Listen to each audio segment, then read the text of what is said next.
Okay, I think everything is working. I've been having some trouble here. Let me turn myself down just a little bit. Looks like I'm a bit loud. Alright, hello again. It's been a while again, but, well, I don't really have a super big explanation for it, I took too long, but I have a new computer. I have 3 monitors now, so I have this one right here, which is my center monitor, one to the left, which has my live stream stuff, and then one to the right, which has the stuff I'm looking up.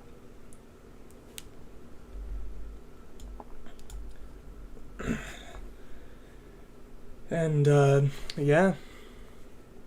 So now it should be a little bit easier to go through stuff, but, real quick before I continue my implementation of, my program right here.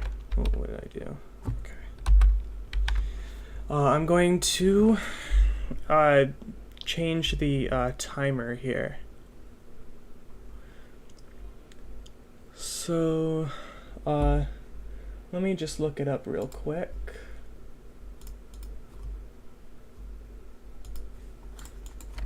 MAC program. How can I create and use a timer? Oh, timer and timer handler. And I guess I should also add on Linux.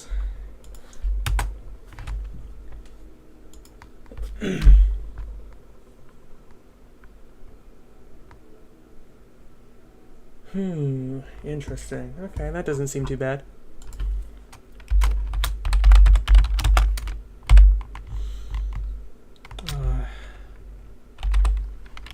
Time. And then, signal. Really? Well, I suppose it's not that bad. Signal.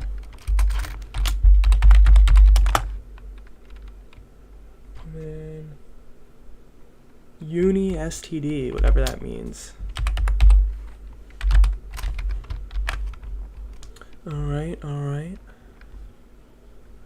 And then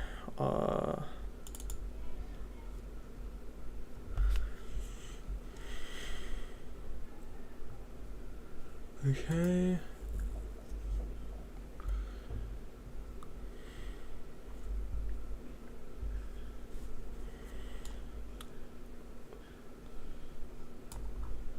So then let's just go ahead and remove all of this, and then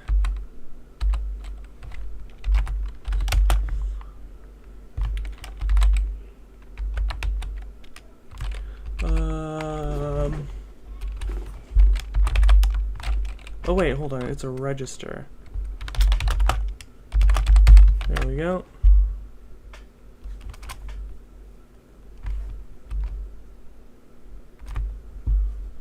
And then I can go ahead and get rid of that line as well. That's better. And then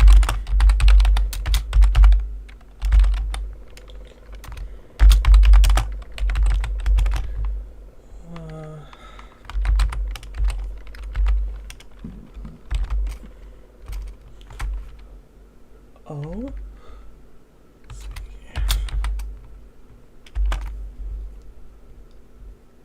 Looks like it's undefined. Do I really need to include this? I mean, I guess, if I need to.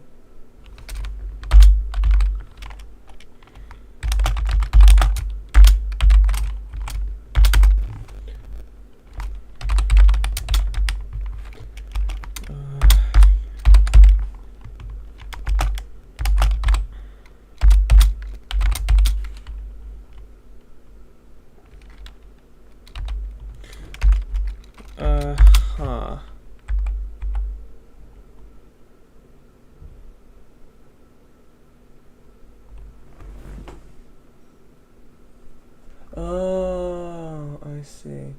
Yeah, that's a little bit much there.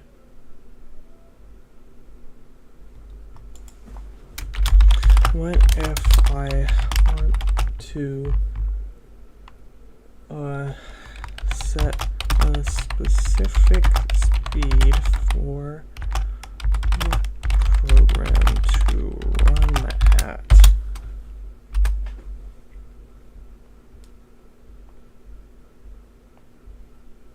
Yeah, okay, I just need time for that, which is what I thought. And then I don't need to...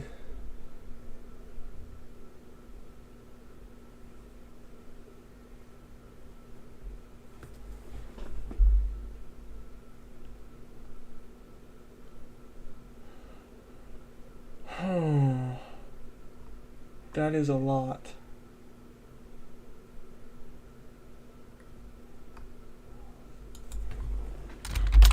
I want to use a 1 millisecond timer with a timer handler function, like how some games only process events after 17 milliseconds for 60 FPS, but or not, but is there a simpler way to do it?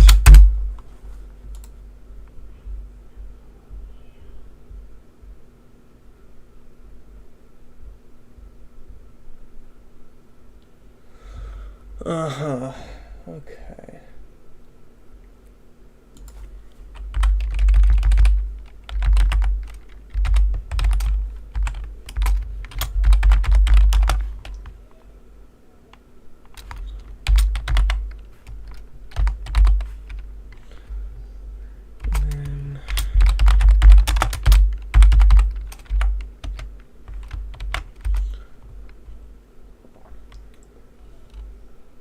Alright, there we go.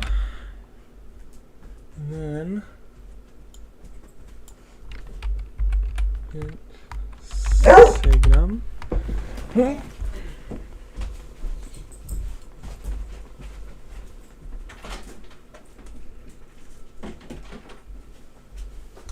Sorry about that. Just had to get my dog out of there. Anyway. And then tick register ++. There we go. Oh, whoops, I misspelled it. There we go. And that shouldn't be that bad. So let's go down to the main function here.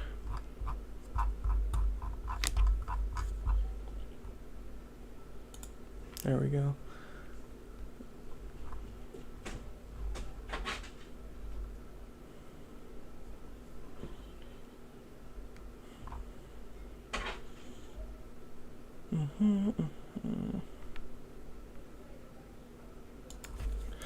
That should be fine. Oh wait, that should probably go ahead and do that. And then here I'll do the timer stuff. So struct sig action SA struct I time interval timer.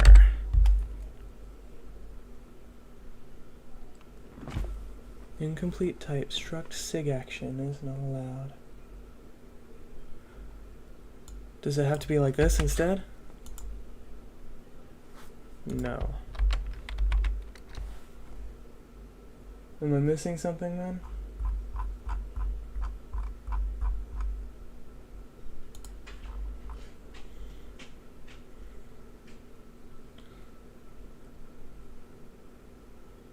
I don't think so.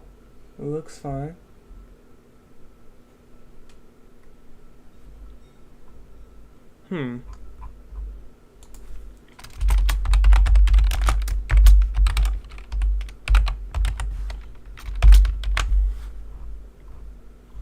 Let's try that.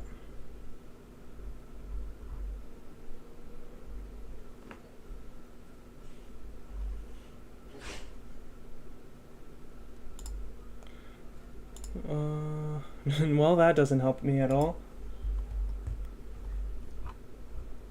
Can I do it with just the time.h library?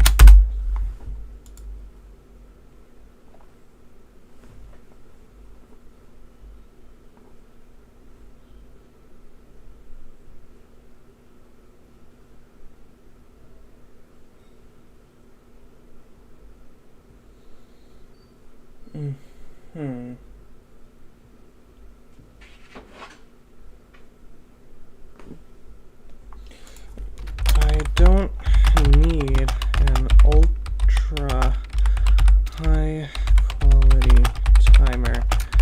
I just want a timer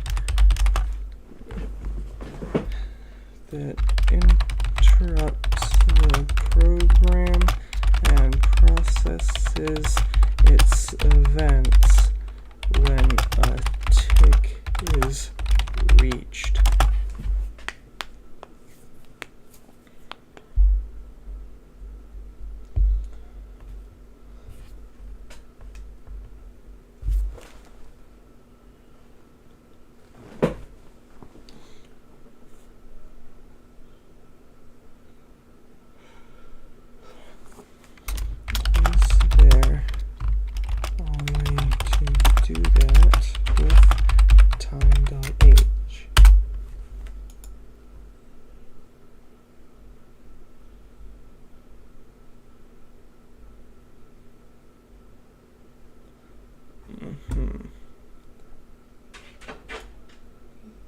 Okay, time spec start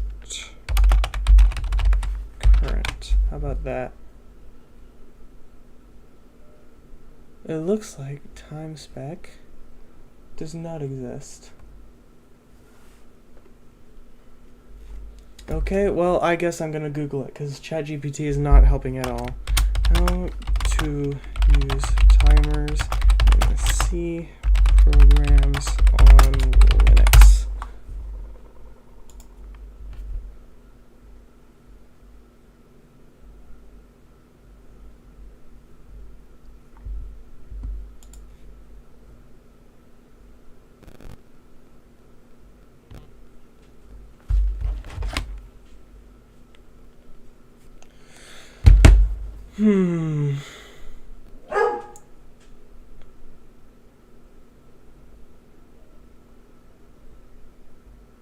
Yeah, that's a lot of stuff here.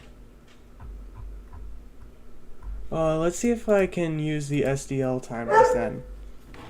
In a C program, how can I use SDL timers? How can I use an SDL timer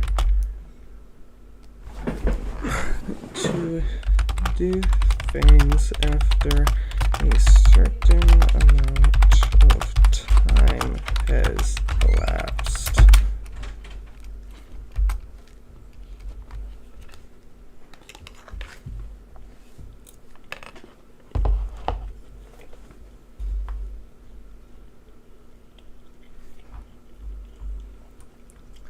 Okay.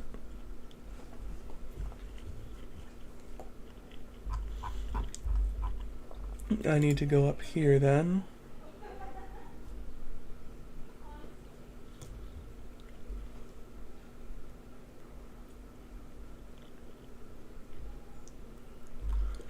Or not? Is it already in here?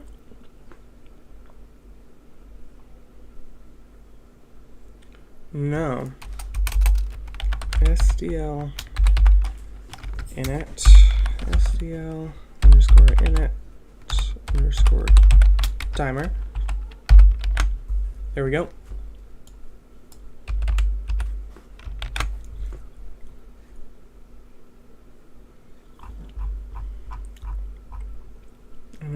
timer handler right here. Looks like that has to be uint32. And then uint32 interval star ram.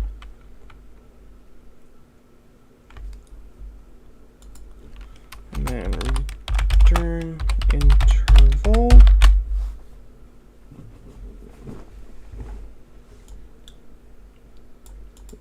Okay, good. As long as I don't return 0, it'll keep going forever.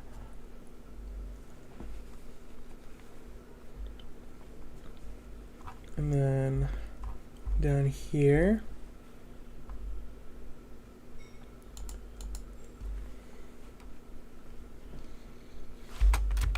still underscore timer ID. Timer ID equals SDL, whoops, SDL underscore add timer 1 millisecond, timer handler, and then null.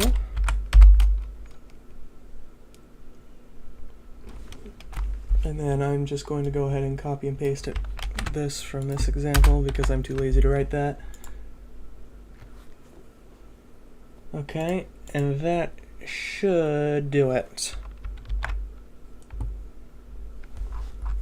There appear to be some errors somewhere down here.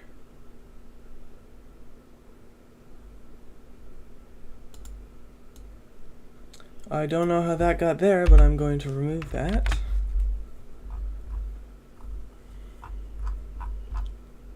Good, good, good. And then printf timer of value, and then unsigned int tick reg. There we go. And then if I open a terminal,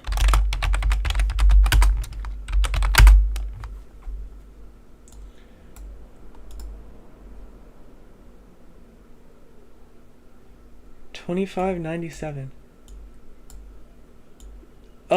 That's like 2.5 seconds, right? Because it's 1,000 milliseconds per second, something like that. Cool. Looks like it worked. I'm going to put a \n in there, and then run it one more time. Cool. Looks like it's working. That was nice and simple.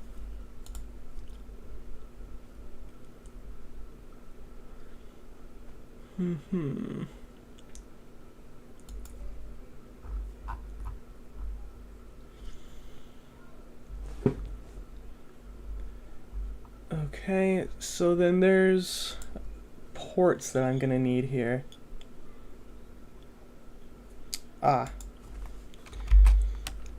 If port equals port pit get return uint64 tick register. There we go.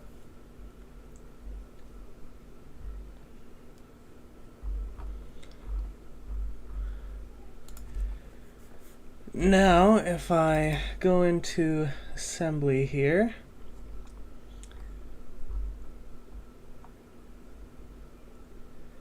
and then let's go ahead and do in R1 and define, what am I looking for here? Pit get.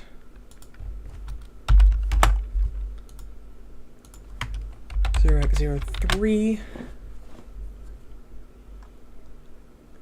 Okay. And then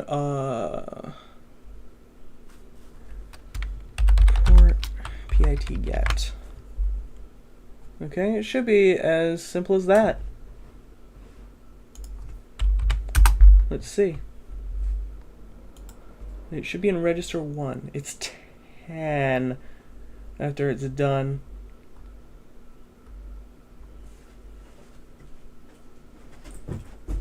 Oh, this function right here, draw rectangle, is not there.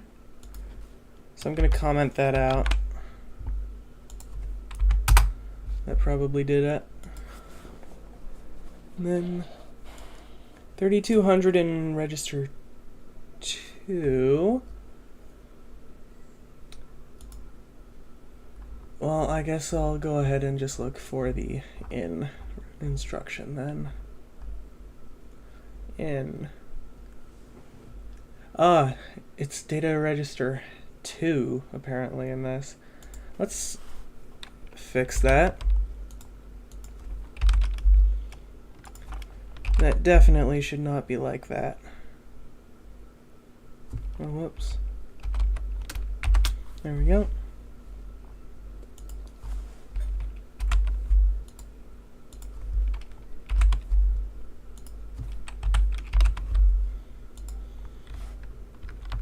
That's better. Let's try that one more time. And it's 0. Okay, then.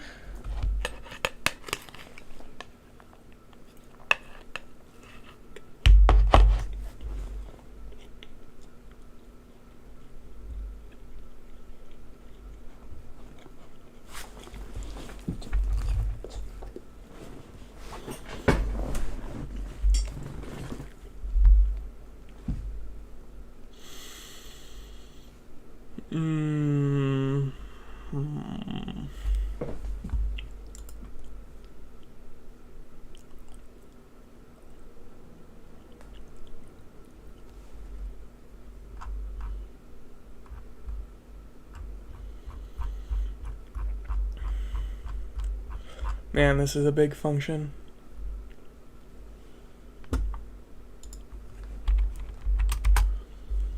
It doesn't say no valid port, which is interesting. Oh, nope, nothing. So I guess I'll have to just debug it here.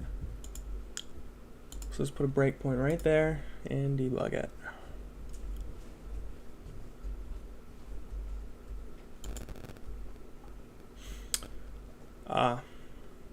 That's right. This. I don't know how to get Visual Studio to take an input file, which makes me kind of mad.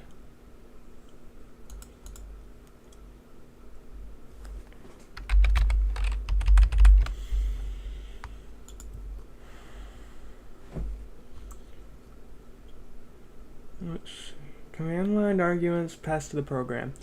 That would probably be what I'm looking for.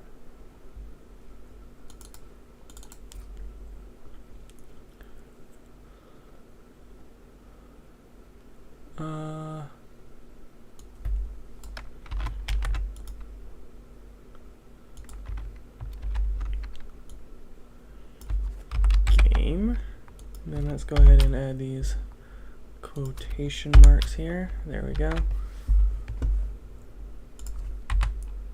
Oh, wait, not that.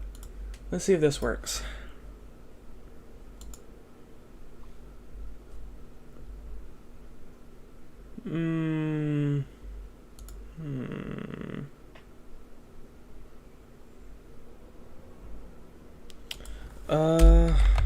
Let's try that, I guess. Oh, whoops.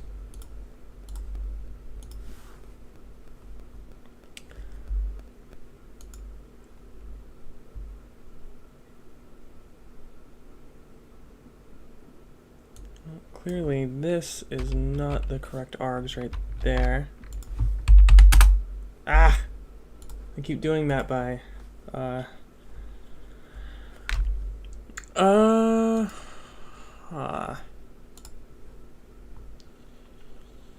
Let's just go... Oh, where is it here? Oh, there it is.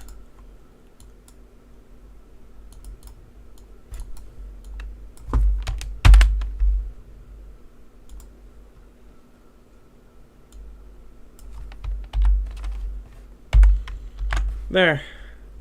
Can't miss it now. What? I don't know how to make it any easier than this.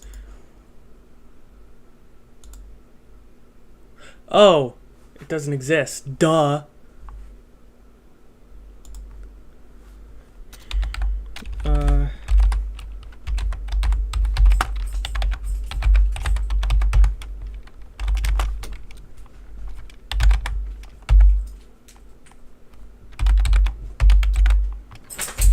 Wait, I probably need to do that as well.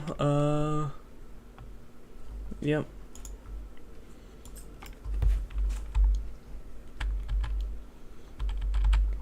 And then bin slash game dot bin.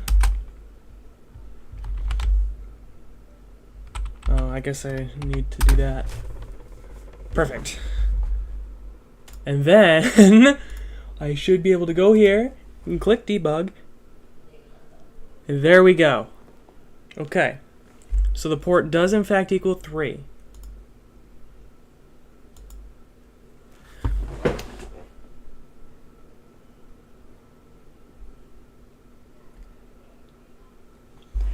And now it equals 1.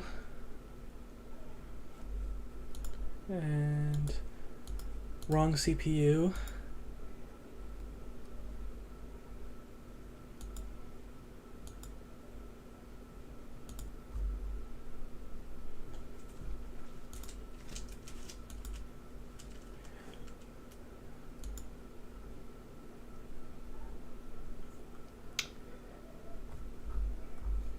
Did I do something wrong here? No. So why does it return the wrong thing here?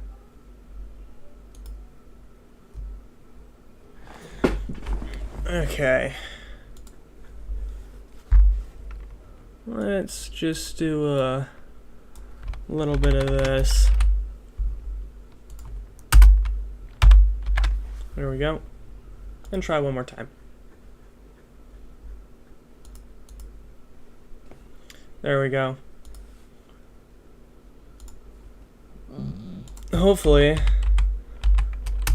that will do it.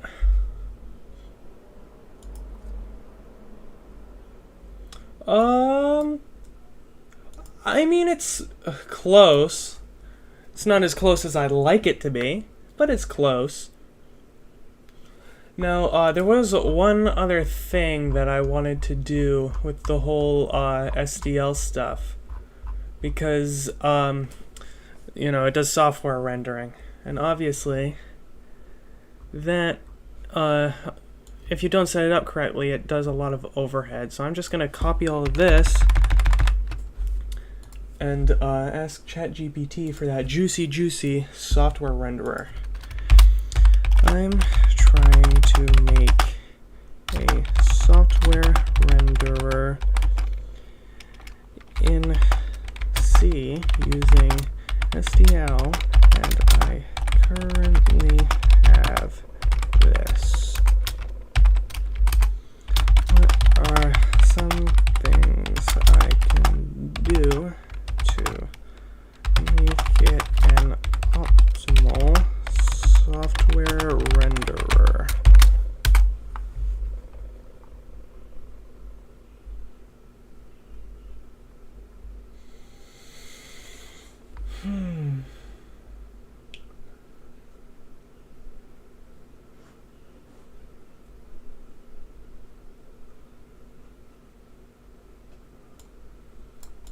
Renderer accelerated. Do I do that already? I'm pretty sure I do. Yeah, I do.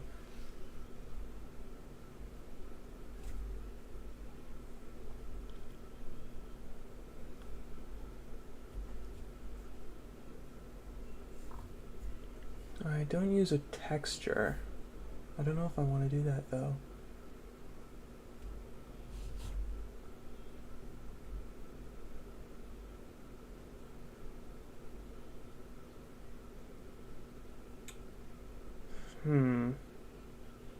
Yeah, there was a much easier way I could do it before. I don't remember it now. Whatever, it should be fine. I'll add interrupts later anyway, but the timer's working. That's great. It's working exactly as I expected. So now, let's go ahead and implement that drawRect function, shall we? So, drawRect.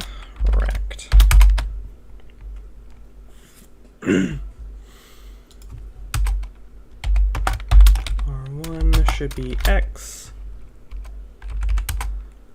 R2 should be Y. R3 should be width. R4 should be height. And then R5 should be color. Alright. Hello, Ramder. How are you doing? I appreciate you coming, by the way. Glad you're here. I'm just making something in assembly language right now.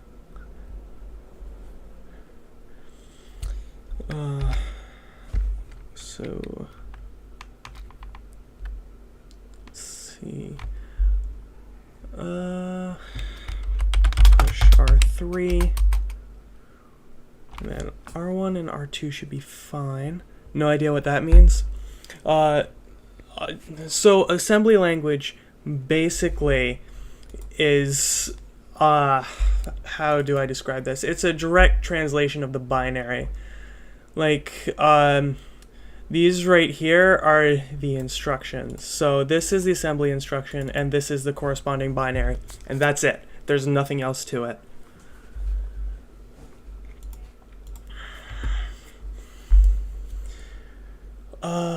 Alright, and then I need to copy to R3 the thing that is in R5. So ones and zeros to words, basically, yeah. So in this, there's the instruction that tells the processor what to do. The first operand, which is something you pass into an instruction, and then the second operand, which is something else that you pass into an instruction. So each instruction takes 2 operands. And with those, you can do basically anything a computer can do. Now, what I'm making is a somewhat simplified version of a computer. Like, for example, it doesn't do floating point arithmetic, so you can't do decimal numbers. But how can you use words when you're turning ones and zeros into words? So to do that, you need what's called an assembler, which is this. And this takes the text code in here and line by line turns it into binary by using this dictionary. So each instruction has its corresponding binary value, and each register also has its corresponding binary value. And it does a whole lot of stuff, but basically it does this. It takes the code, assembles it into the opcode or the instruction, the first operand and the second operand, and then it turns it into its binary data. So you use the words to make the words. Yeah, pretty much. I use words to make binary. And since it's a direct representation of the binary, each line is exactly what is going to go into the CPU. It's actually pretty easy to make an assembler.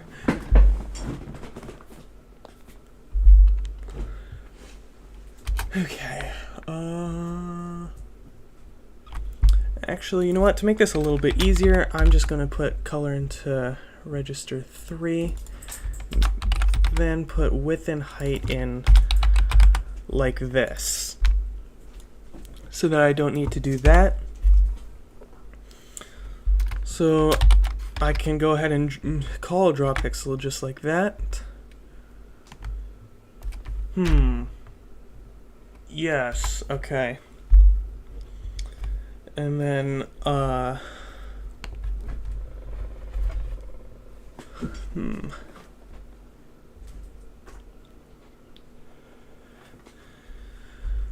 hold on a second. LDI R6 width. No, just, oh wait, hold on, I need to copy it. Copy R6, and then the width, which is R4. Now I'm wondering how the things to write code were made, because you can't use words to make a thing that turns words into code when the code to make the words into zeros didn't exist. So that's an interesting part of computing history. So we started off with our first computers turning assembly code into punched paper. That is the binary that would go into the computer. And as time went on, we made assemblers basically out of binary. And then we used those assemblers to make more complicated programs. And those assemblers could make compilers. And then those compilers could make other compilers. And now many popular programming languages like C compile themselves. And yeah, the world is still built completely on C, including C itself. Like the operating system you're running, probably Windows, is made almost entirely in C and C++.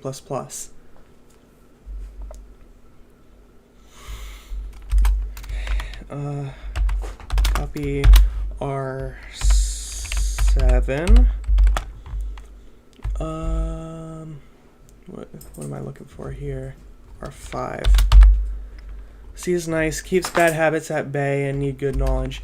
I agree. I like C. It's my favorite language. It's a bit more simple, and you have so much control over your program, and it's not as insane as assembly, and it also has a lot of libraries.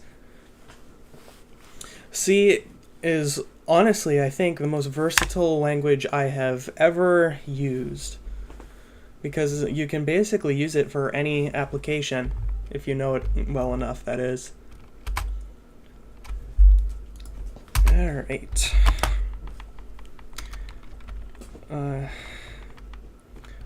Put the width and height values into the R6 and R7 registers.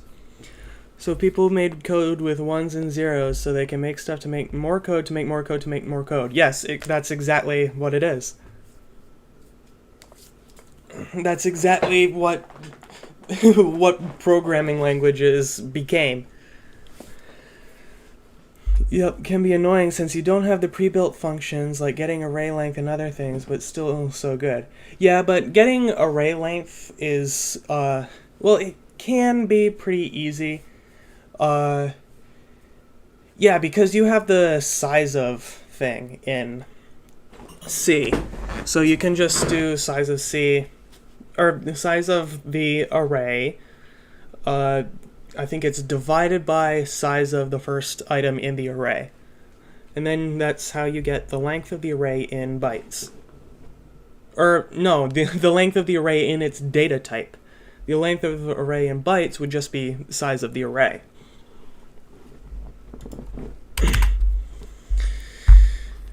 Okay,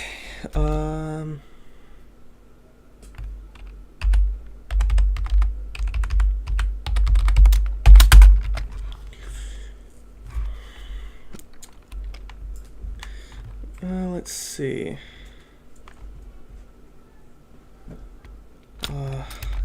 Call. Also, your mic is much more clear and sounds good. That's great. I'm glad that it sounds better. I did get a new PC. I didn't get a new microphone, but, you know. Challenge, make a game with ones and zeros. Do it like the ancient people used to. Well, I guess the only game that really was made only in ones and zeros was Pong, because Pong wasn't really a computer. The game was built into the circuit. Like, the circuit was hardwired to run the game and just the game. And technically you could make something like this with just ones and zeros. In fact, I could do it for my CPU and edit my assembler to just take hex codes. I mean, it probably already could, but, you know, that's extremely difficult. Like, even just doing it in assembly, which is basically the same thing, is insanely difficult. Like, you know, I've already had to do super long pauses because I don't know where to go next. And I made this assembly language. Like, I know it can do it, I just don't know how to get there. Draw pixel. And then increment register 1.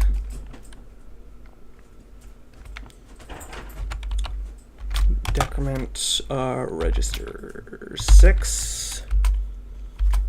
And then compare register 6 with register, I don't know. Well, first of all, I should probably push register 6 and push register 7. And then let's also push register 8. And then load immediate register 8, 0. And register 8 will be 0 for this function. Register 8. And then branch if equal.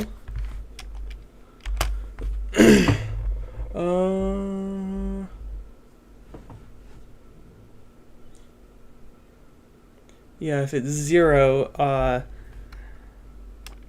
next line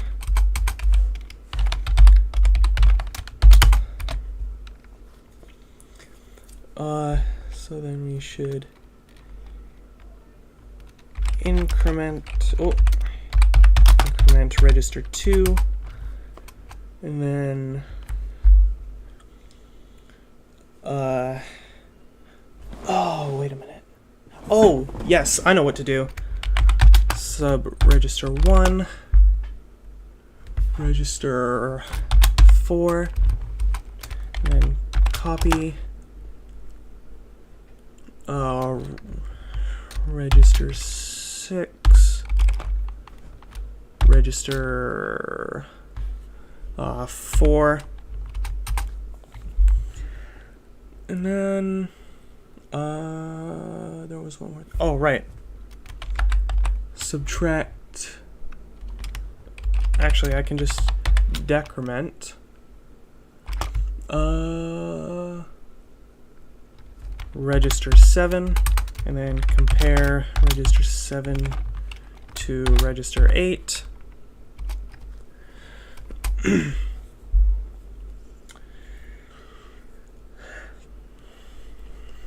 And then after that, branch if equal done, and then done can just be pop register 8, pop register 7, pop register 6, and then return.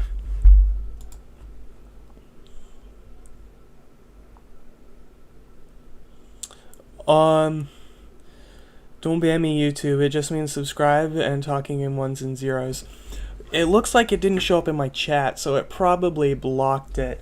But the whole binary thing, like alphabetical representation in ones and zeros, that's actually called ASCII. At least I assume that's what you're probably using. ASCII is an encoding of binary to letters. So it is all just numbers. It's 1 byte each, so 1 byte equals 1 letter. Wasn't it called binary? It is technically in binary. It's a binary representation of letters, but it doesn't always mean the same thing. It depends on a bunch of stuff. Like, if your computer doesn't support ASCII, then the binary that you had sent would just be gibberish. Like, to the computer, it would just be data.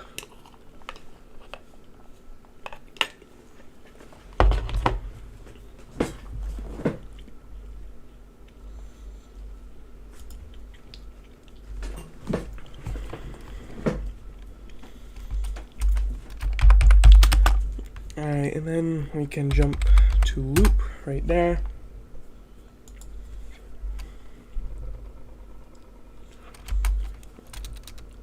And then just jump back to loop right there. And I think that's all that needs to be done.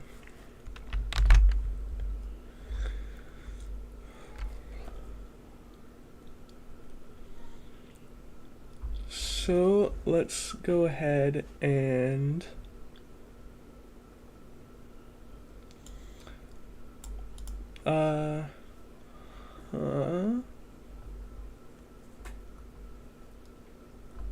yes, okay.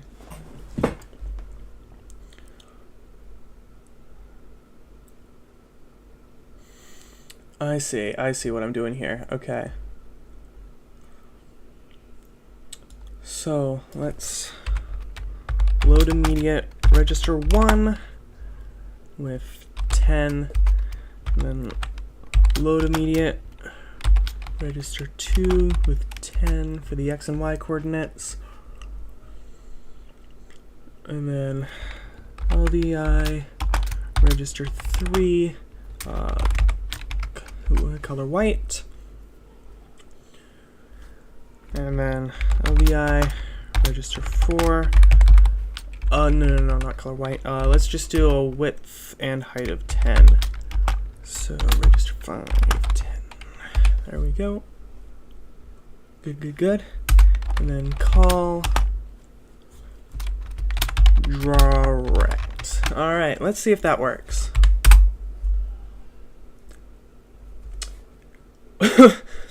Clearly not. So, what's going on here?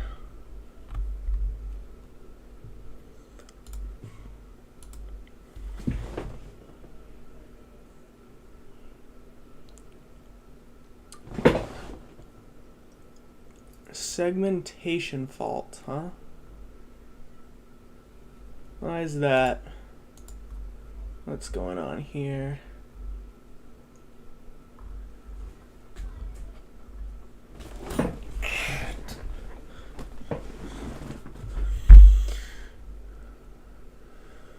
Oh man, I wish I could debug my assembly program. That would make things a lot easier. But alas, I cannot.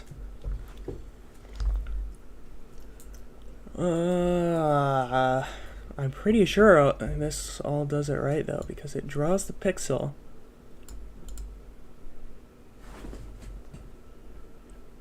And then it does all of this.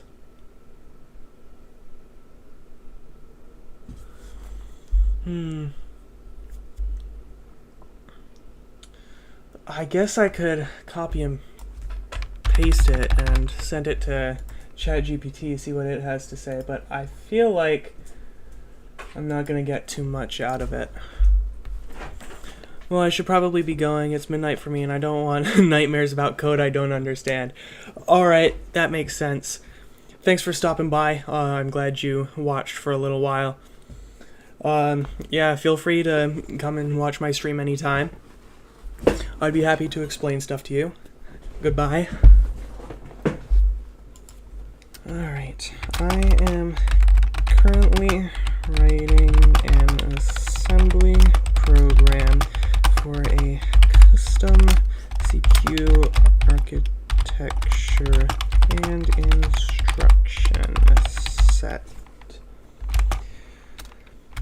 here is what I currently have.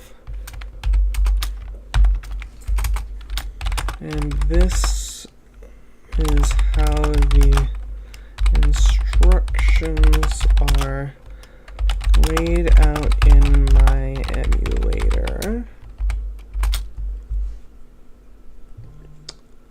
Instructions.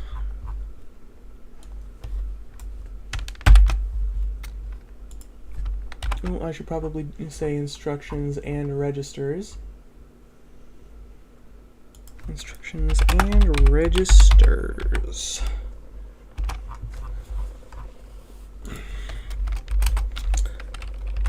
And here is the main source code of my emulator.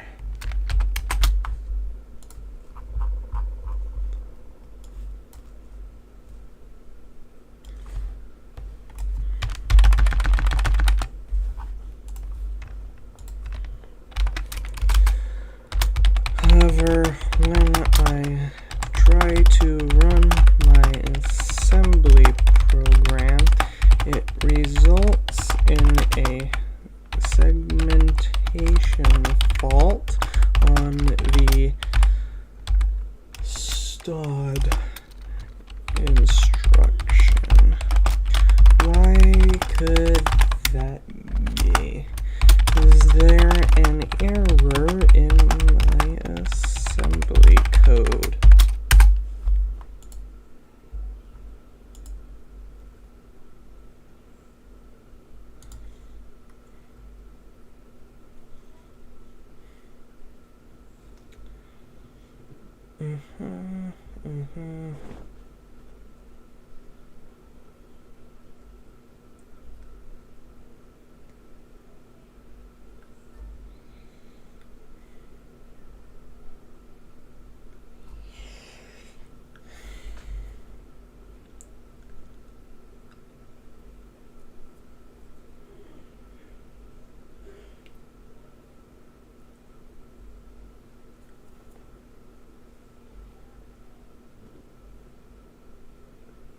Yeah, everything seems to make sense.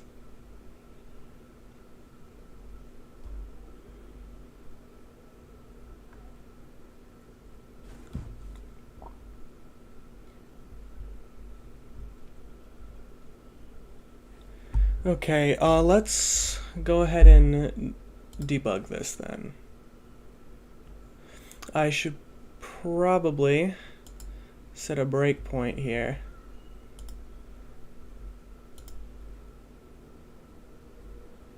Okay, instruction equals 30, operand 1 equals 16, and operand 2 equals 2. Okay. This looks correct.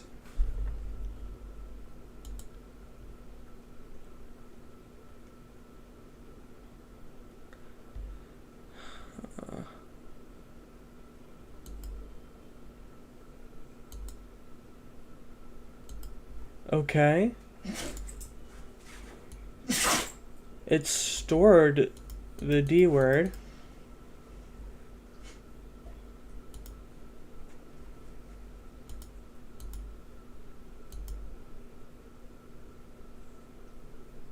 Okay.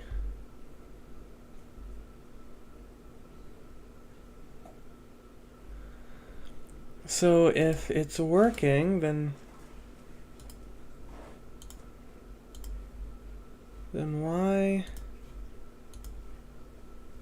why does it result in a segmentation fault?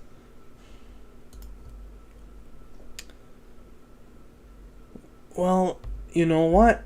Let's go ahead and do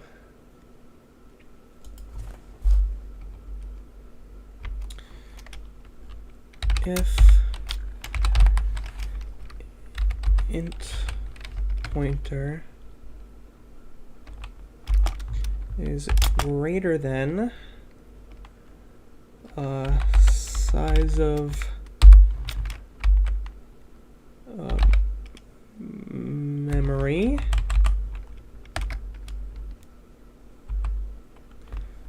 divided by size of uint 32.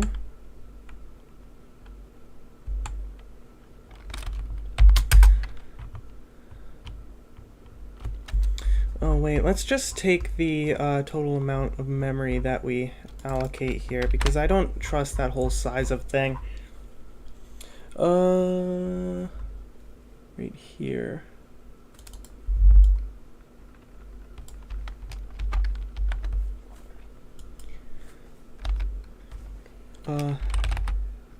Int ptr equals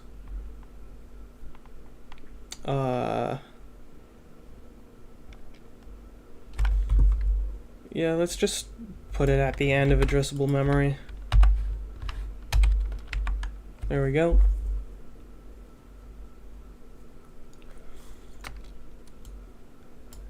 And then we can just go ahead and take this and paste it right there. And that should help with that. Let's see. It didn't. Makes flinter from integer without a cast. Yeah, I know. Ah! How do I do this?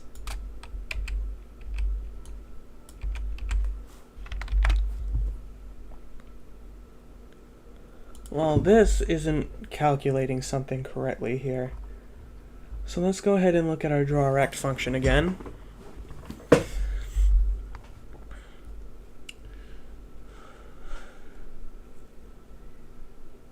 Okay.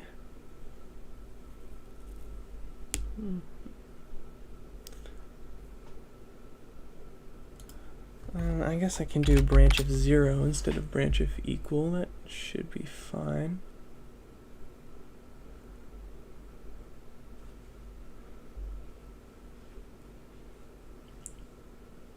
And then another branch of 0.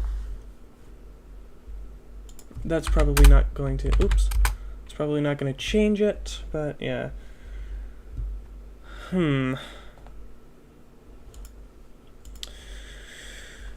Okay.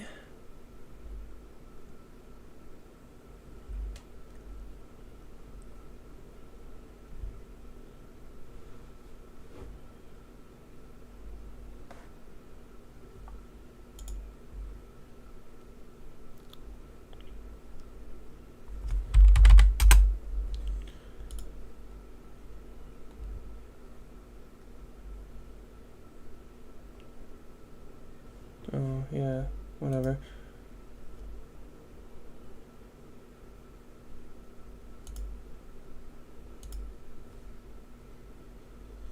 Okay.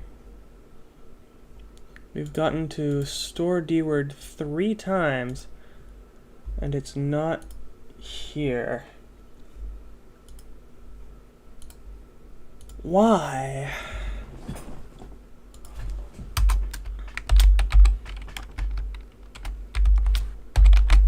Let's go ahead and call print debug then. Oh, what's the parameter? Memory.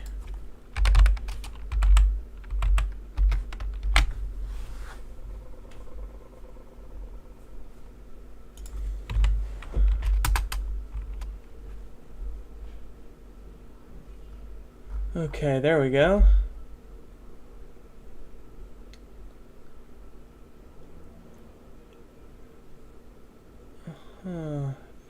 Thousand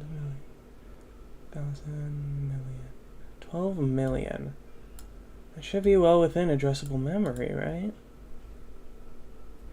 That is not correct. What happened there?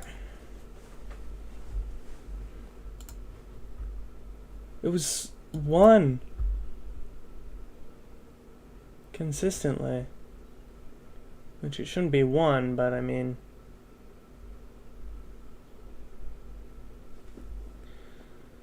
why does it do that? Do I decrement register 1 at any point? No, I just increment it.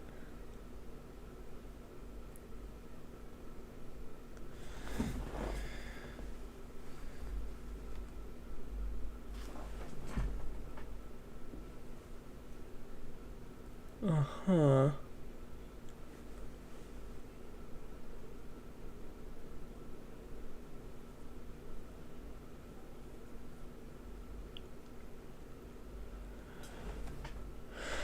Okay, so then let's push register 9.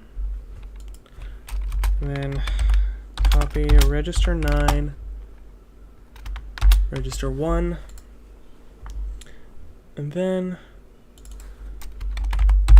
copy register 1, register 9. See if that fixes it, maybe.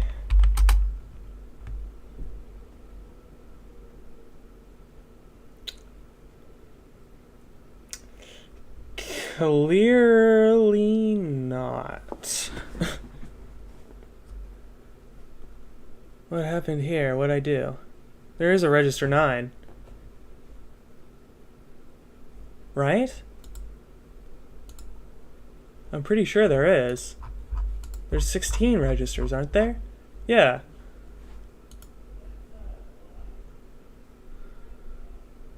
Okay then.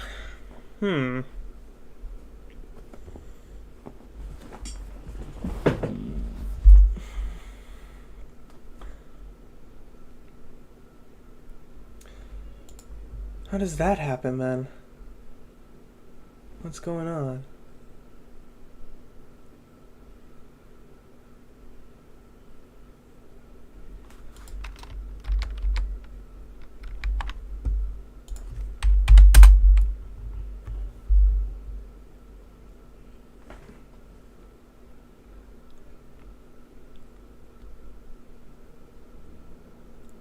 What? This is, strange.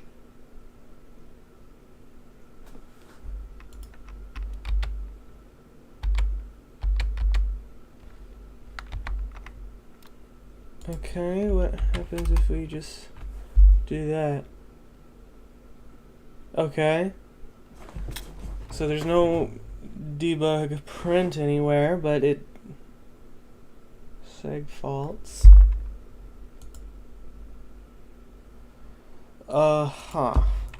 Right. Okay.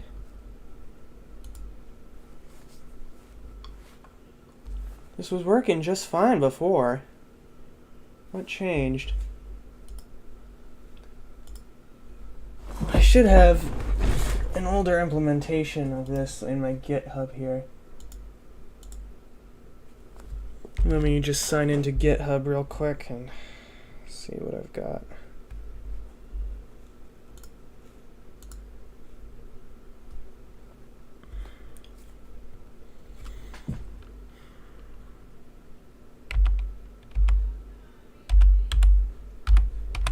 There we go. And then right there, source, test.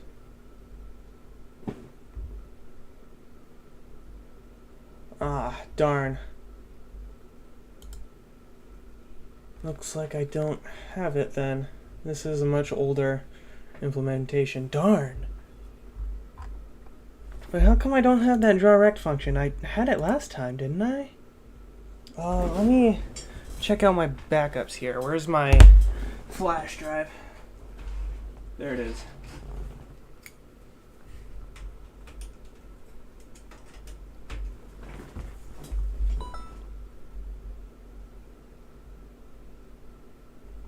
There we go.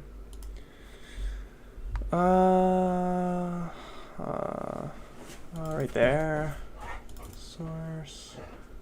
There we go. Alright. Dang. I guess I didn't back up the most recent version? That's weird. Could have sworn I did.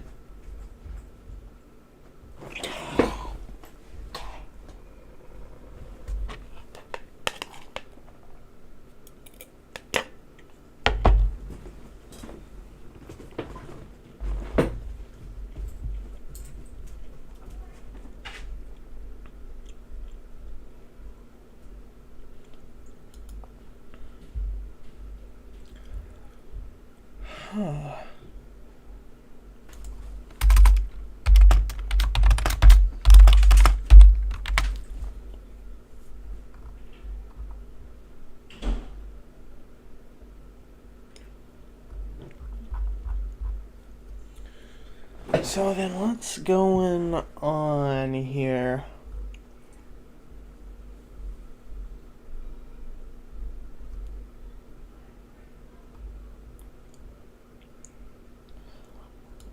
I guess I can check if compare. Oh wait, hold on. And then push register 6. Just in case we reach the end of VRAM. There we go.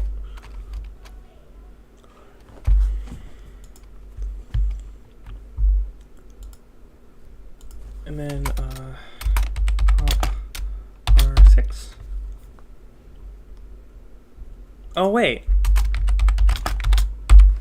That might have something to do with it.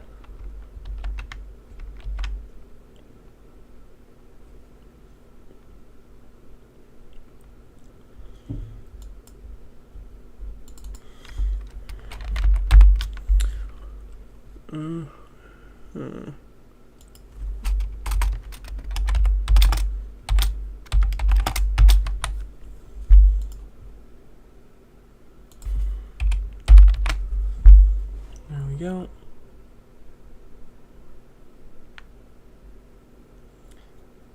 And then LDI R6, then VRAM DWORD end, CMP R6, or R4 R6, and then branch if equal, panic.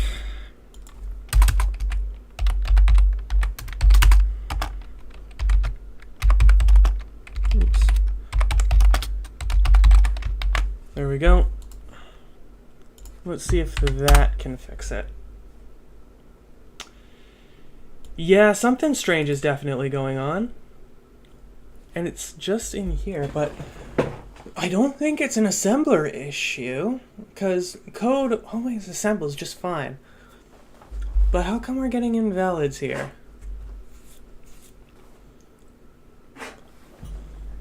Is it because I also need to put in 0 as second parameters here? I guess I can try and do that.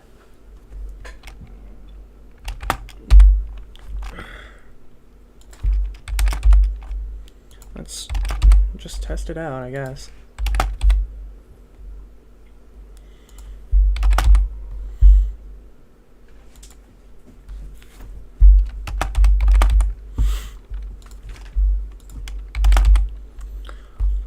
I'm 99% sure the assembler abstracts this away, so I have low confidence that this will fix it, but it's worth trying everything.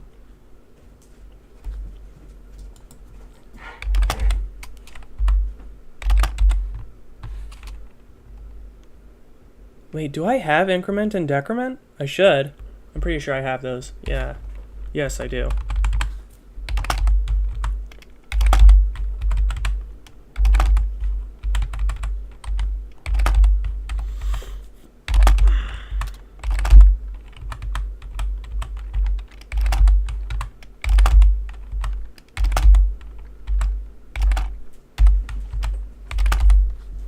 Wait, do I have another done somewhere? Yes. That is probably the issue. Let's get rid of all these dumb, stupid, bad zeros that don't need to be in here.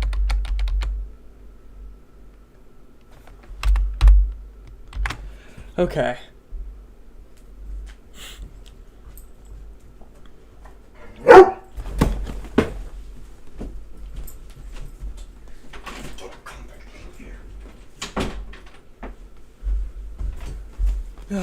That dog is never on the right side of a door.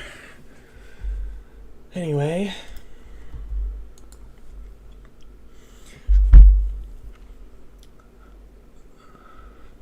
Right. Let's just go ahead and do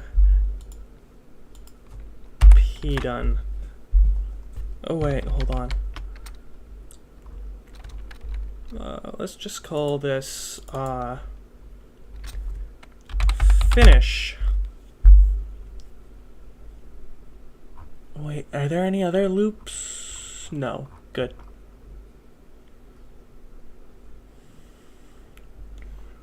Done. Right. Finish. There we go. Let's see if that works.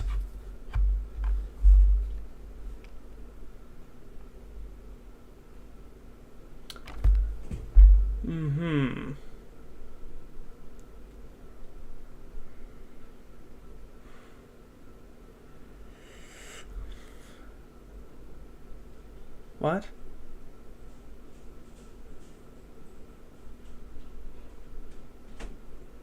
But that's a label. It's easily defined as a label. So why is it this?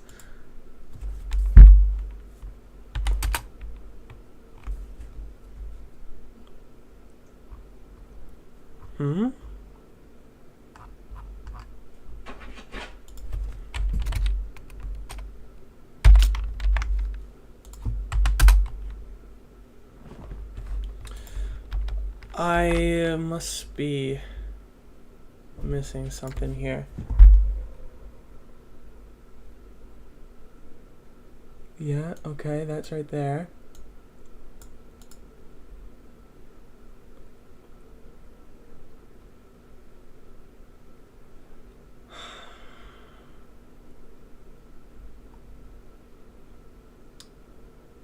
I need to find the line that happens on.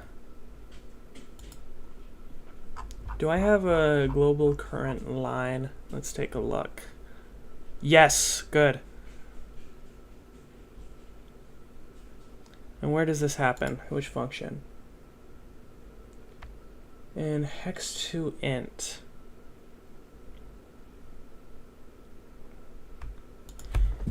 I can probably put this in a try catch block.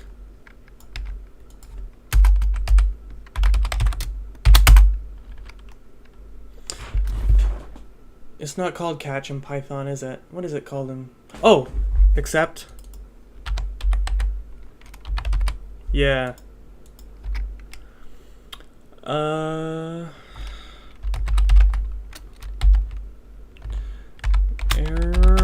on line plus current line. Okay.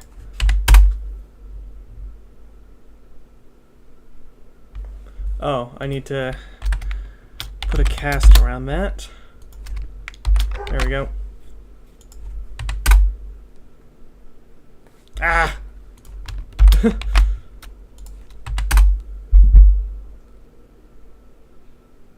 Error on line 102. Right here.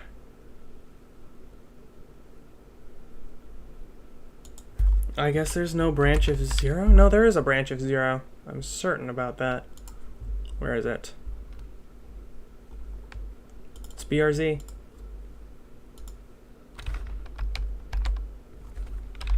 Well, whatever. Let's try branch of equal.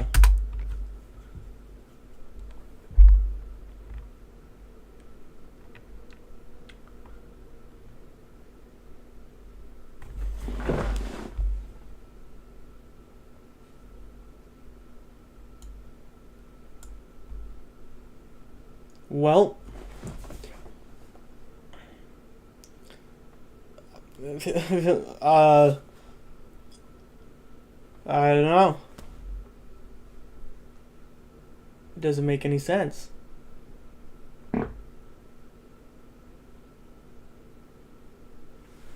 The assembler should do this.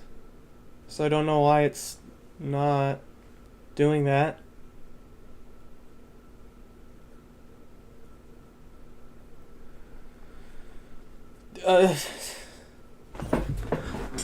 What's going on?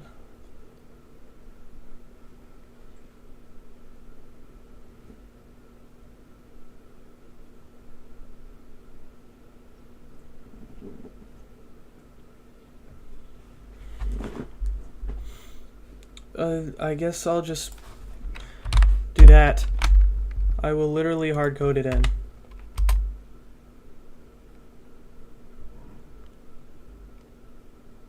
Okay. But why can't it get here?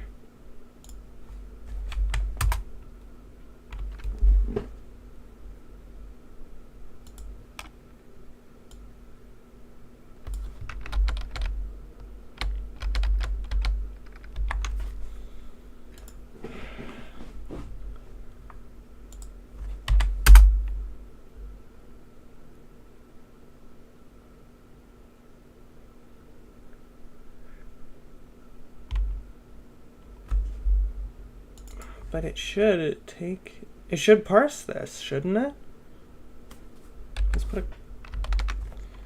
put a comma there, I guess. See if that fixes it. I don't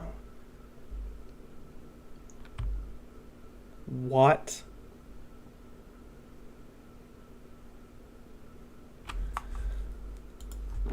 Okay, something is wrong.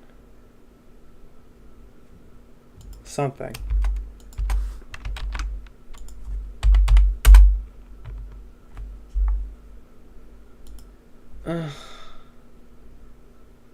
Why are we getting hex to int though?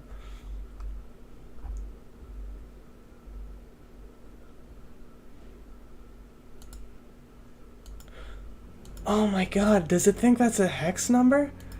But hex numbers have to start with 0x in my assembler. They have to. I don't know, I guess I'll just do end. See if that fixes it. Yeah, it does. Okay. It literally thought it was hex. Oh! Because it ended with an H. I see. I see. I didn't even think of that. Dang.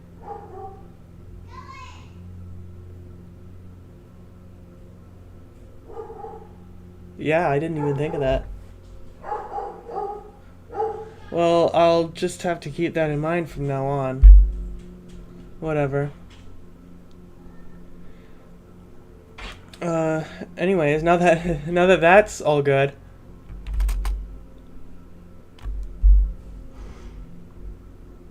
We're still getting to a segmentation fault though. At the exact same point.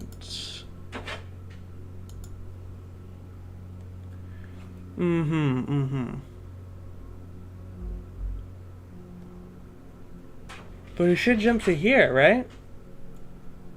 So...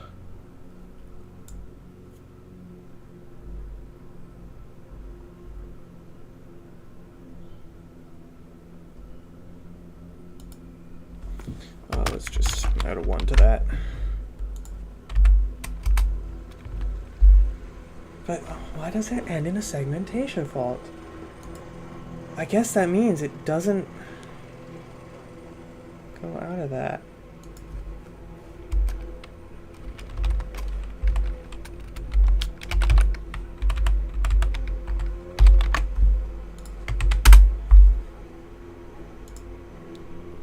Okay. Yeah, those aren't correct numbers. Well, that's a correct number because that's white, but these don't seem like correct numbers, so why does it get there? Okay. The increment R1, you decrement R6, and then compare R6 to 0. If it is 0, go here. Otherwise, continue the loop. Okay?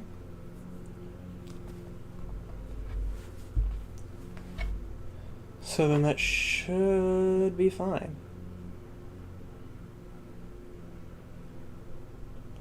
So then, on next line, we increment R2, which is Y, which is correct, and then reset register 1.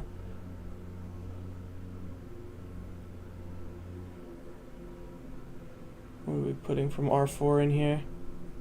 What happens to R4?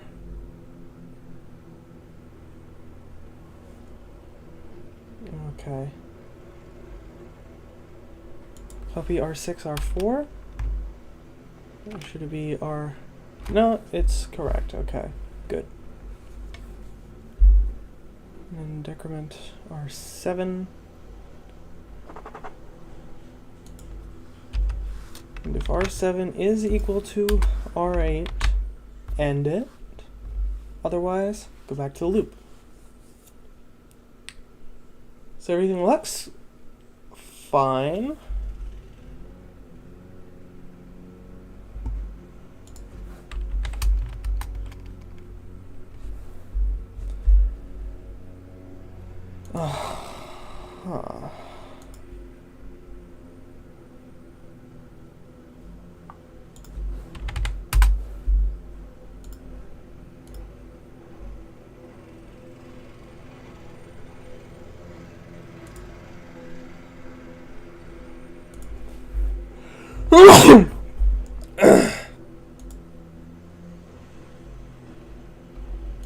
Okay. Keep going.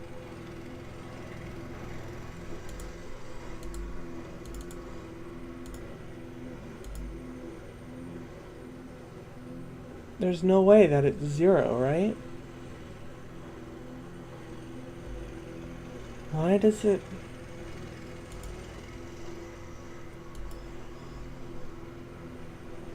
Why does it do that?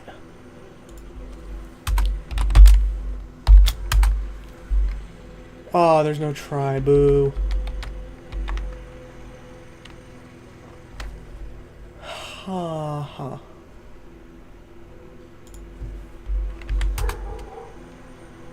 Oh, wait, wrong thing here. There appears to be no button. There it is. Okay, okay.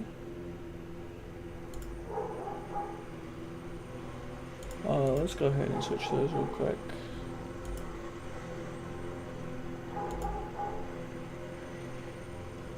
Okay. Good.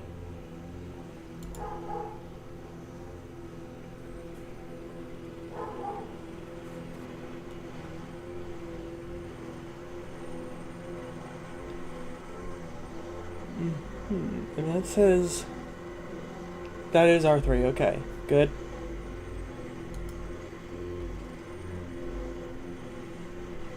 Okay, so then that should have something up here. Why it doesn't, I could not say. Could not say.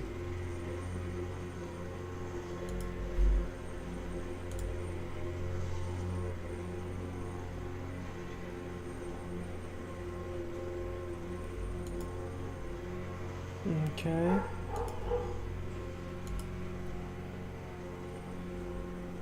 So then it's that right there.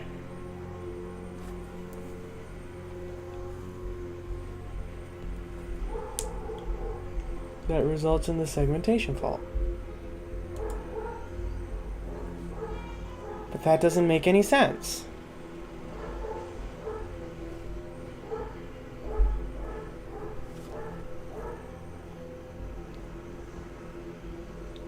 I don't know why R2 is becoming so unbelievably gigantic. Maybe it doesn't do next line correctly?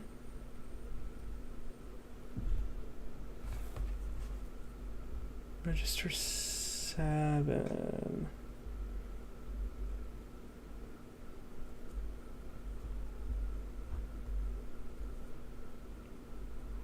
Okay.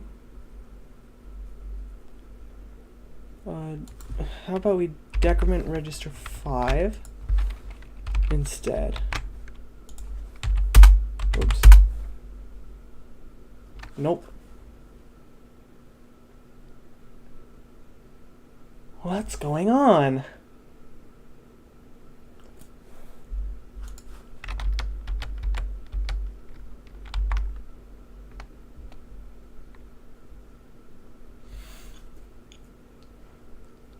Okay, let's change this to R9 instead of R1, just like that. Just to make things a little bit more consistent.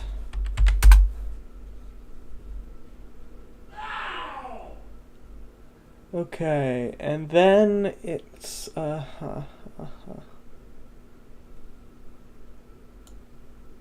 that.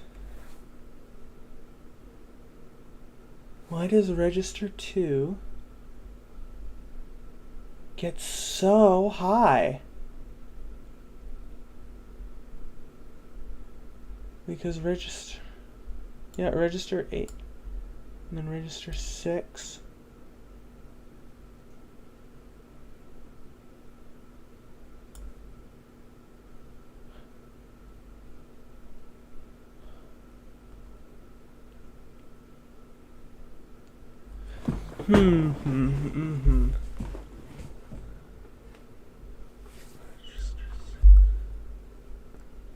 Okay, register 6 is the width. Or the... Register 6 is the width. I see, I see.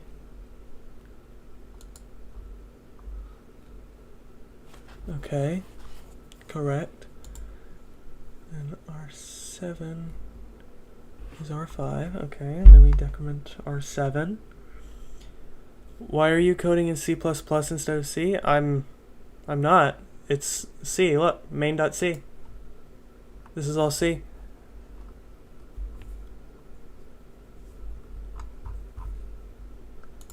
This right here, though, is assembly.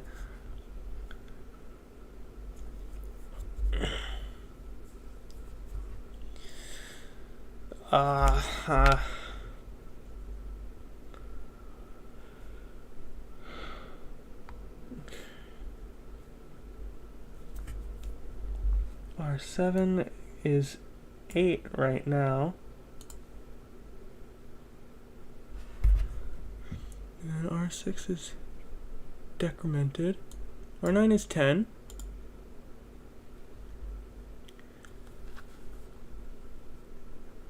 Which is supposed to be... Oh, wait a minute. I have to increment register 1.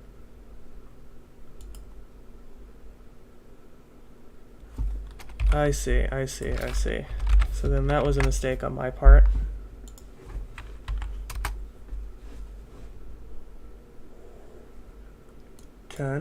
What it was supposed to be. Okay, so register 2 is the problem. I guess I need to reset register 2. But that doesn't make any sense.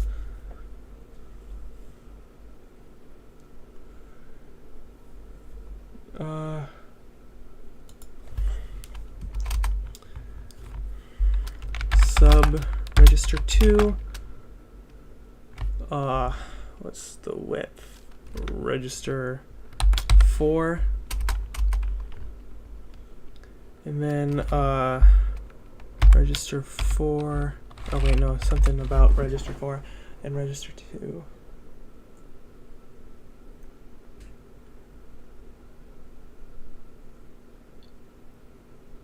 What am I doing with these? I lost my train of thought here.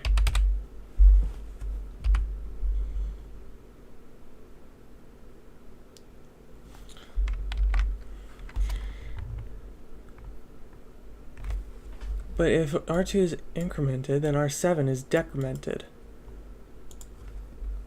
And R7 is 8, so it only goes through twice before register 2 just explodes.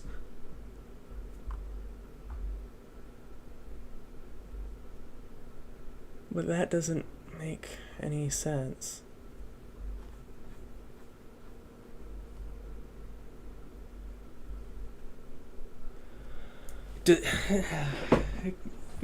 To you guys watching, can you help me out a little bit here? I'm not sure what I am doing wrong. R2 just suddenly becomes a gigantic number, and I don't really know why. So if someone could provide some input to help me out, I would really appreciate that. Because I'm kind of stuck here. I don't know what's going on. I don't know why R5 became 320.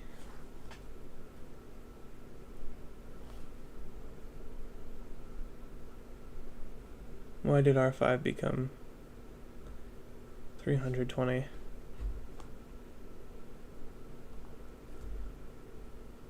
Okay, let's go ahead and just decrement R5 instead then.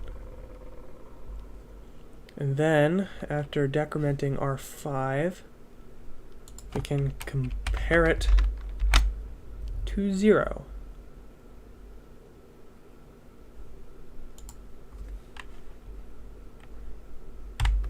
Let's try that. No.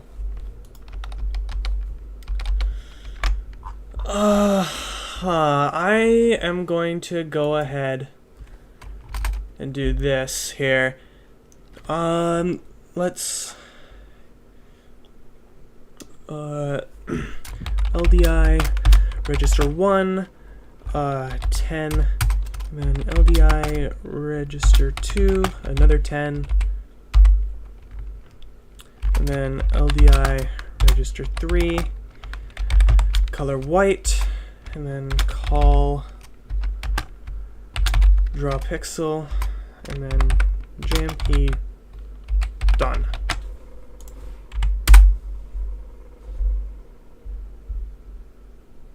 Huh?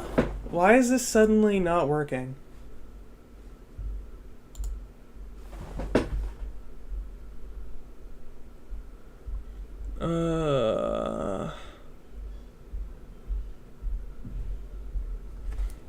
Oh, right.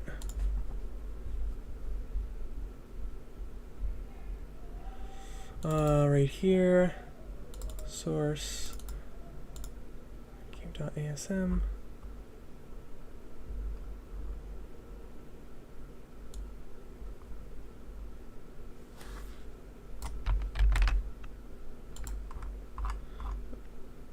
Okay, let's just take all this and paste it right there, because I know for sure that this works.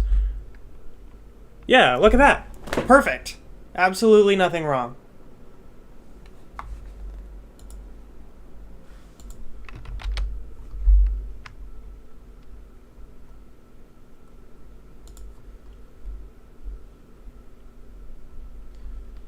Okay. So then let's take all of this and just replace that. Oh, maybe there's something important that I... Right. I love it when something merely exists in code and that causes everything to break. Like, that's my favorite part about programming. Oh, it's just so great when it just exists in RAM and it doesn't work. I've had the same problem with my operating system development where, say I have interrupts, right? The interrupt code can simply exist in memory, right? And then it causes a triple fault. Like, it can't even run the first instruction in the kernel before triple faulting. Just because the interrupt stuff is part of the code. Like, it doesn't get called. It's just part of the kernel, and it stops because of that.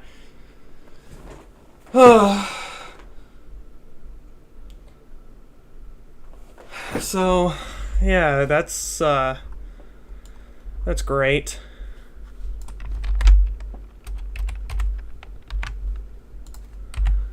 I had this working. Yeah. See?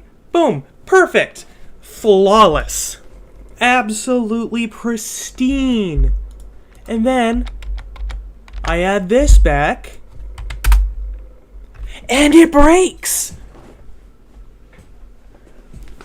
Like, there's no issues here that I know of. Like, I mean, if you can look at this and tell me if something is going horrifically wrong with my code, let me know, but it looks like it should work. I mean, I don't know what else to say about it, unless another one of these instructions is broken, but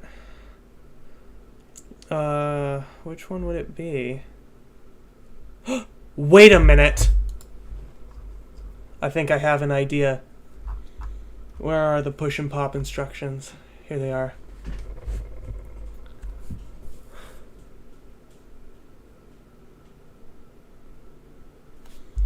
Yes. I think it's this right here. I could be very wrong. I could be very wrong here.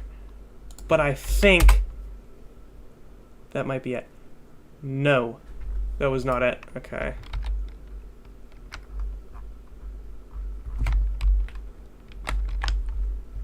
What happens if I do it like this time? Oh, it still works just fine, but this is supposed to be like that. Yeah, because that is like that.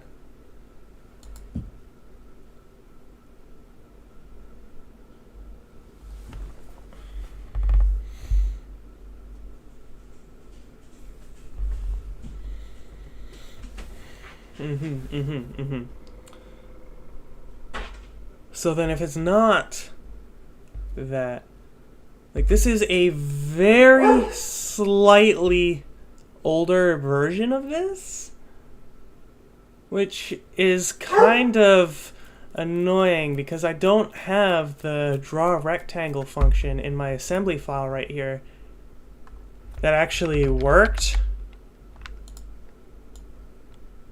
So I don't want to be stuck at the exact same spot as I was last time. That's kind of annoying. I should have it here in my conversations with ChatGPT, but it's so old at this point. Like, I'm gonna have to go down very far here.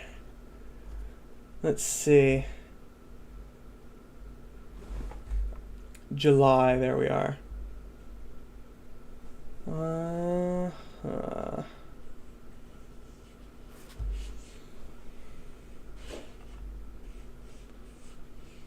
Let's see.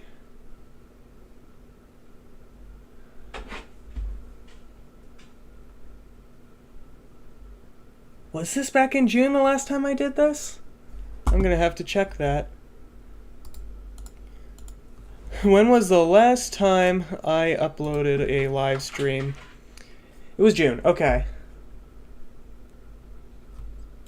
June.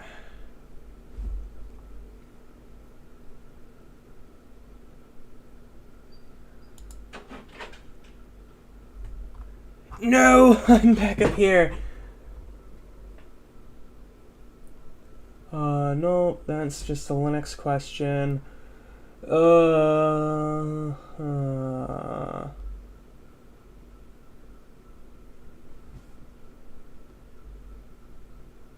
Define gas, lock, binary, PIC, assembly, external references.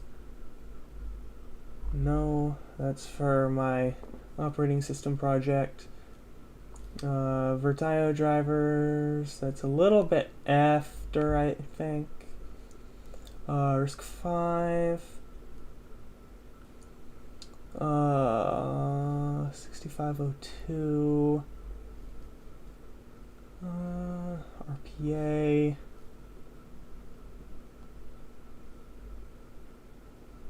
Windows. Ooh. Is this it? This is something about it. No, this is a super short conversation here. No. Aha! This might be it.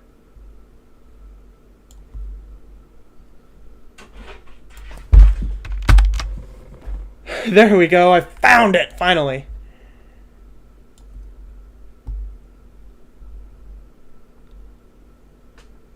Okay. Boom. Let's see if that works. Please! Please! It didn't crash. Let's go! Yes! Okay! Progress! It's progress! Oh my god! Okay. Whew. Alright. So, register 1 is X. Load register 2. Or not register 2, but rather register 3, 10, and ODI register 4, another 10, and then ODI register 5, color white, and then call draw rect. Okay. Let's see. Yes! Progress! Do you see that? Look at that! It's a line! It's a line! Whew. Okay. Okay. Alright. We have a line. That's progress.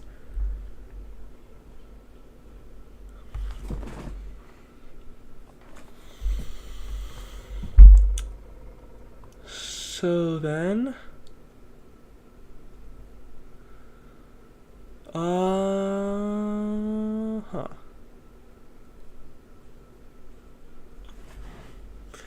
It's been so long since I've looked at this. I don't even remember what I'm looking at here.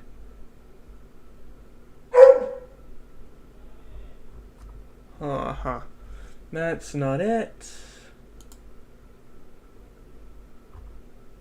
Does this happen to be a second? No. Okay.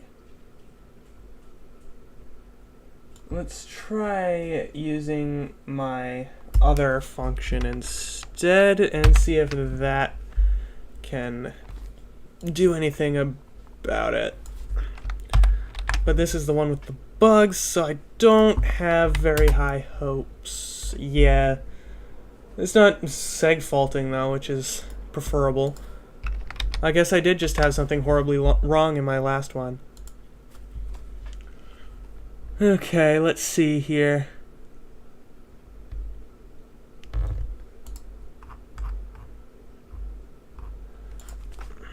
It looks like that function manages to draw a line, but it doesn't do more than the first row of pixels. How can I fix that?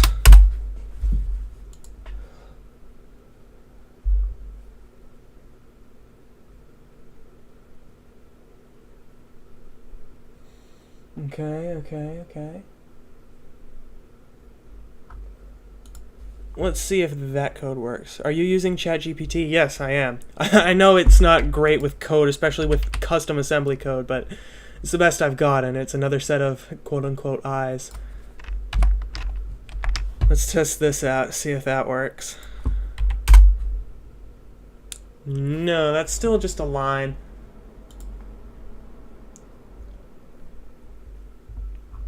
Did I do something wrong up here? No, it's all 10s. I don't know, let's change it to 20 and 20 and see what we get. Same thing, okay.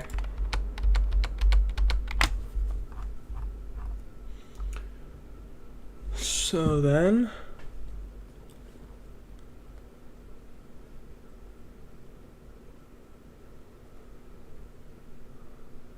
Okay,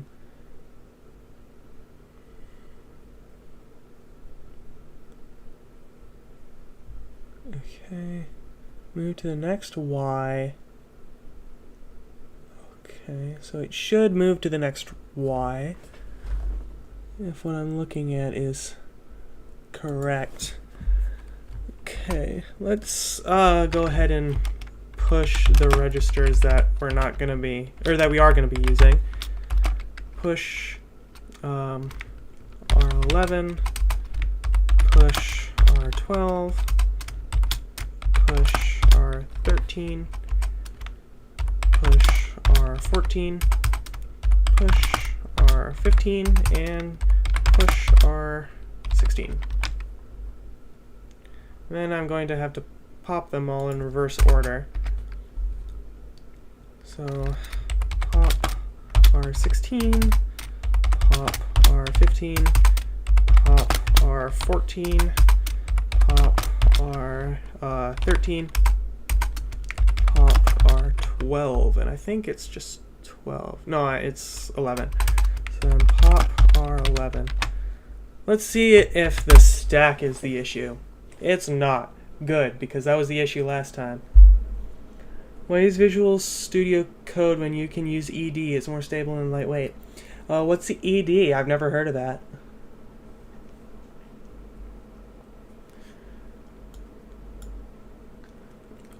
Also, Visual Studio Code, it's, I actually really like it. It's one of my favorites, and you can customize it a lot and turn it into a true IDE if you really want to.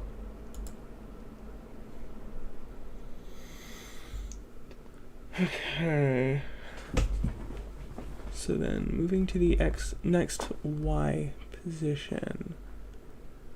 That doesn't seem to work, so let's try incrementing R2.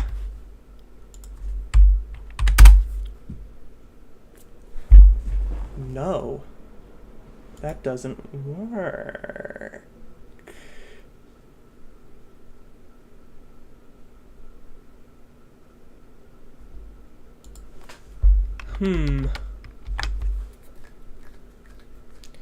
Okay, R15 is the height counter, yes.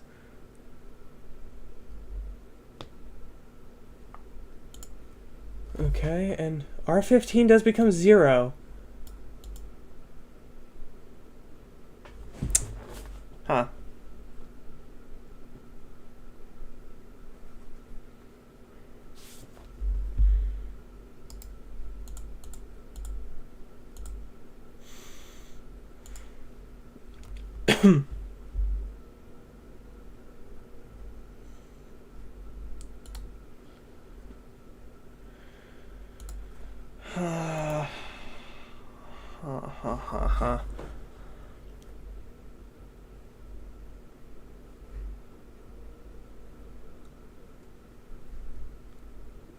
Okay, so are you transitioning from Windows OS? You are using Linux Mint.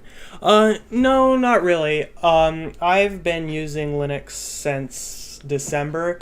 I'm dual booting with Windows right now, but I've tried multiple distros. Like I've tried Ubuntu, I've tried Arch, I've tried a couple of other distros like Linux Lite, stuff like that, but I just like Linux Mint because it's my favorite distro. It works the best. It has a nice UI. Plus, I'm a big fan of Cinnamon, and it sets that up for you. And, you know, I've done Linux from scratch, too, and, you know, as much as I would love to do all these other Linux distros, Linux Mint is very good, and if I need something changed, I can just change it. It's not that big of a deal.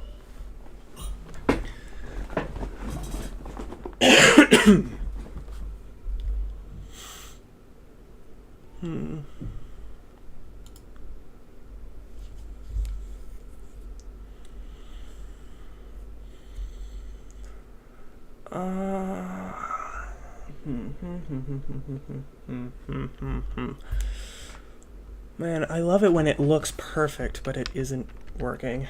It's So good. Let me open this up here.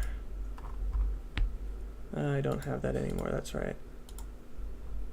Okay, well, let's go ahead and copy that and then just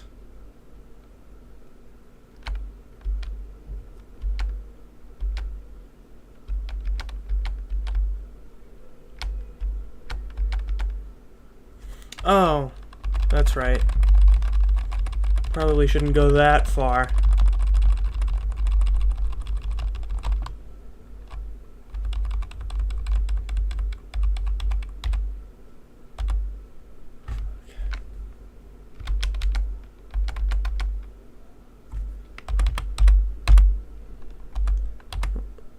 Uh-huh.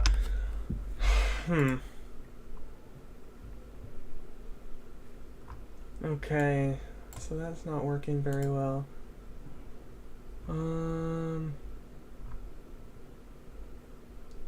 Let's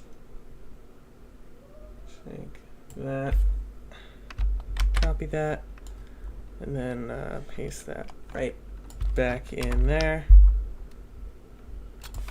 Okay. Now, instead of done, let's do end. And see what happens if we just run it like that again. Okay, yeah, it does result in that segmentation fault. Clearly, I don't understand my own assembly code very well, because this, as far as I know, should work exactly as I want it to. But alas, it is not. Oh, here we are.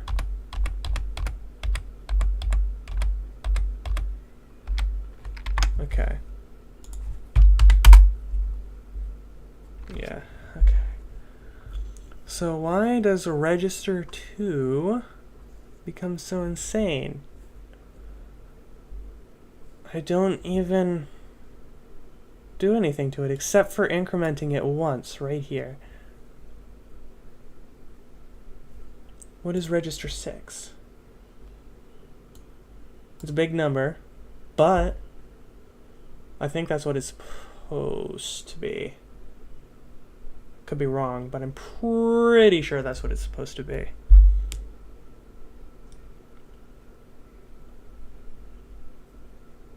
So, what about register 4? Register 4 is the width. That does get very large. Okay, so what do we do with register 6? We decrement it. Does it overflow, maybe?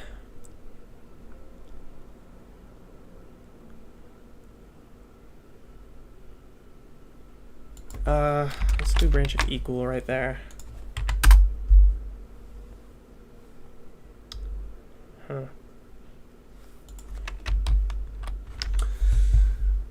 Nope, that isn't right. So then I guess I'll just use this code right here and try and figure out what's wrong. Right there. And then run it again. And oh. Oh. That's interesting. I don't know if you can see it on YouTube, but up here is black. But then right about here, very, very dark red pixels start, which means it wasn't the function. I think it had something to do with this.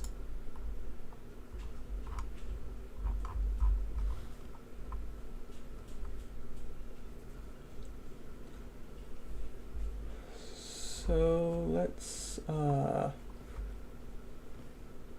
go right here and copy all of this and then paste it right there, just like that.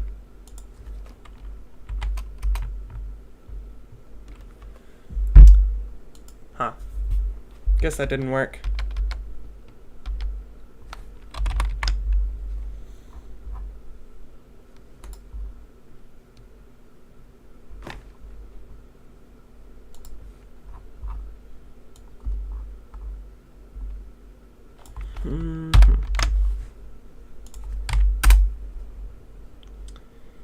Yeah, okay, so it looks like it does technically work.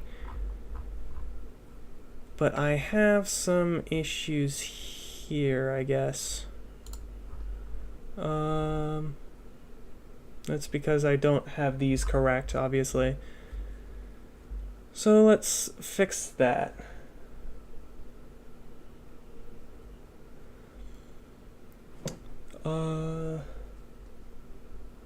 So X, Y, aha. Width, height, color white.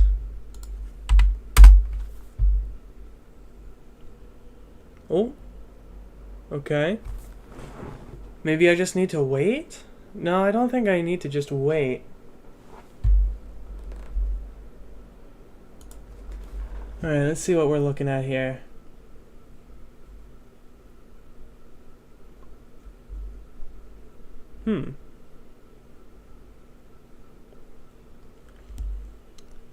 Try using ED. It will make you write code faster than Visual Studio Code. I heard it comes pre-installed with Linux Mint. Try running which ED.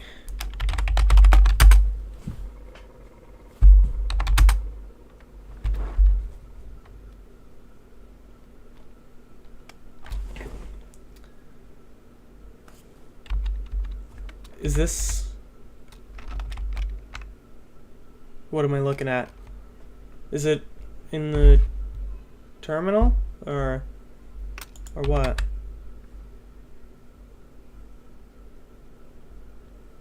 It's not a GUI application to the looks. How do I exit?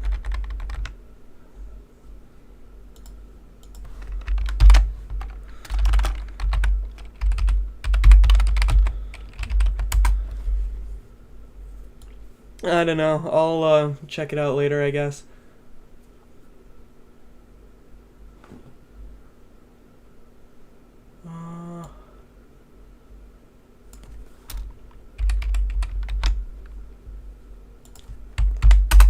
Oops. I need to do that. There is certainly some delay in drawing that, which is curious. That is a very large number, but that should be fine. Yeah, that should be just fine.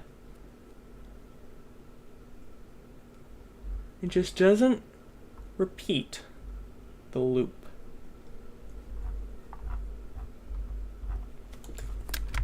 And it looks like the loop doesn't repeat.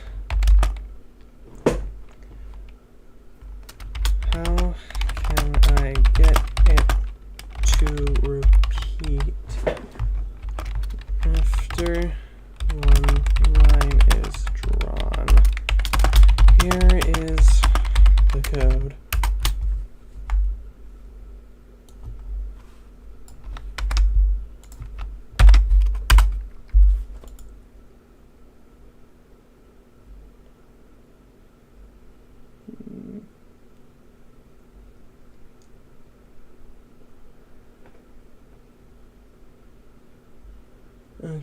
Okay, let's see if this corrected code actually works.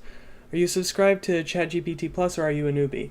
Well, I've been using ChatGPT since 2022, but, you know, I don't have any precious doubloons to spend on ChatGPT. So, I'm just using the basic version. My doubloons are precious, you know.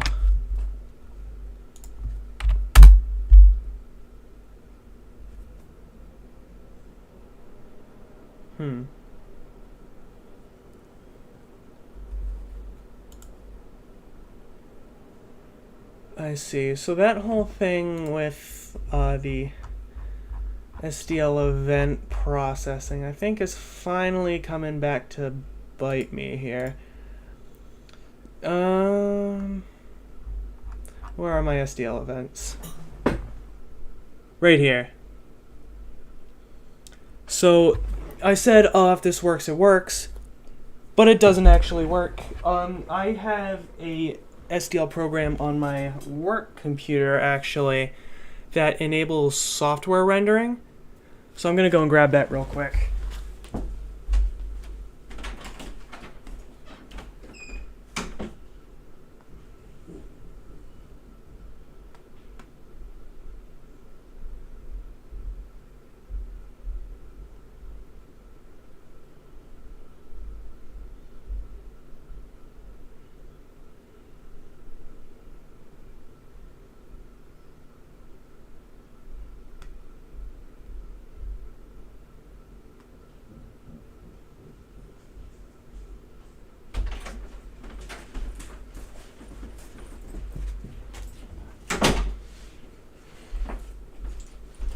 If you're gonna be in here, no bargain.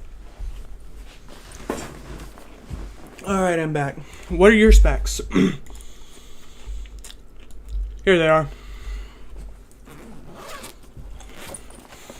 Graphics card is a GTX 1080.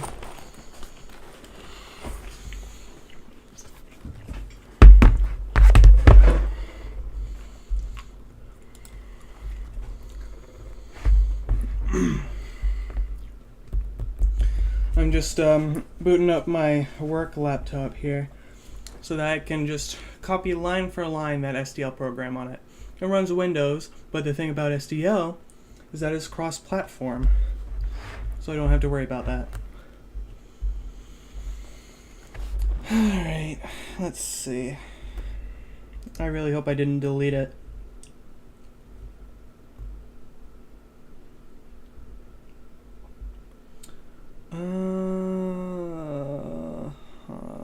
Is it this one? I think it's this one.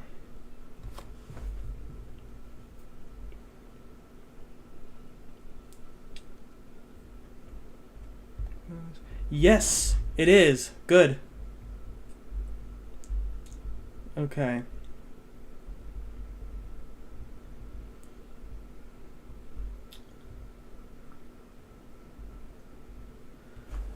All right.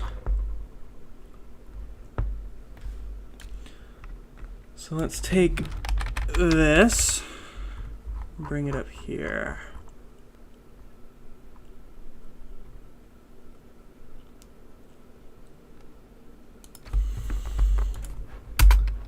And put it right there.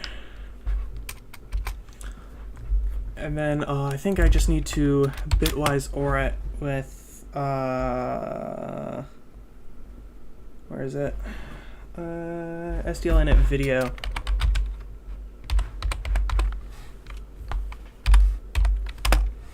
Oh, whoops. There we go.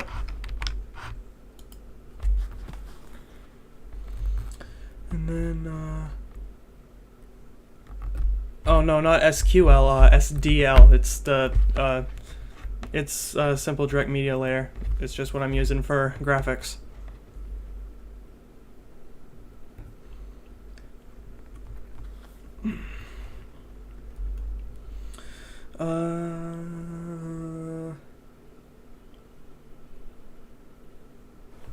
Yeah, that looks correct. And then SDL renderer accelerated, yes. And then I don't think I need a draw blend mode, but I think I'm going to do that anyway, just in case. So SDL, where is it? SDL underscore set render draw blend mode.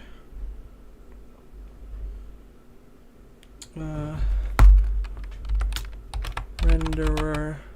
Were you using GPT 4.0 earlier in the stream? Yes, I was. I only have the free version, but you know, I have it right now, so you know. But yeah, I don't I don't spend money on ChatGPT. I probably should subscribe to it, but, you know, money. I don't have much of that.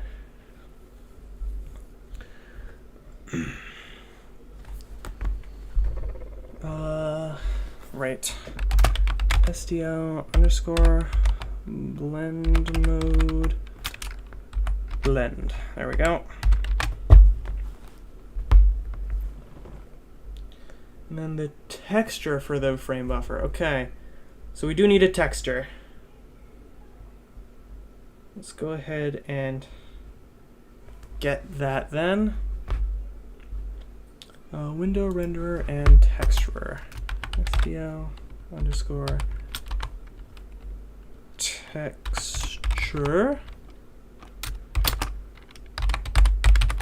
Texture. There we go. Free. Yes, I'm using the free version of ChatGPT. And then, oh, right, I need to go down to see what I'm looking for here. Create window, create renderer, create texture. Texture equals SDL underscore create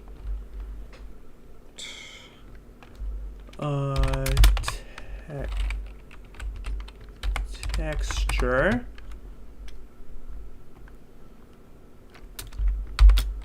renderer SDL underscore pixel format underscore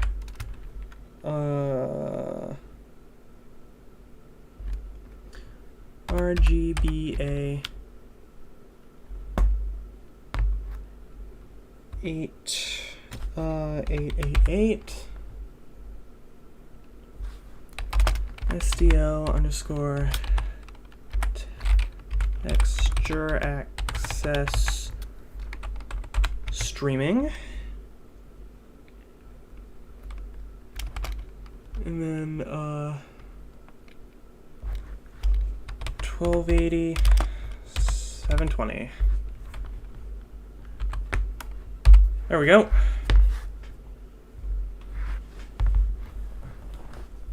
And then that frame buffer is fine. Come on, scroll down. Yeah, okay. And then how do we turn the frame buffer here? Right there. Okay.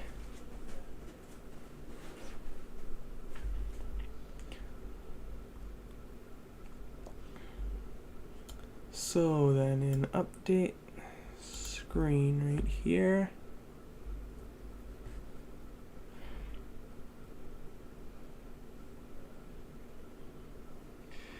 Ugh, okay, frame buffer.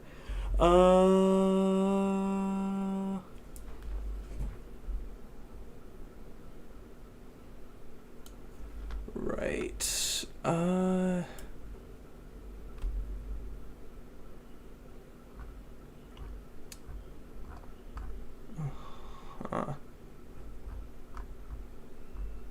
run program. Okay, yeah, we have update screen. I wouldn't go with RGBA. Why not? Is there something wrong with it? It's 32 bits, and that's the 32-bit thing that I'm using right now.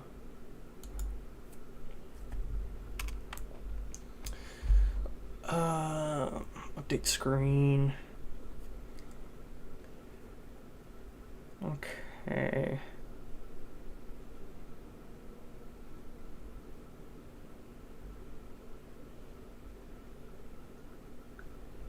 Start pointer is... Oh wait, start pointer is declared down here, isn't it? Let's see, yeah, right here. Okay.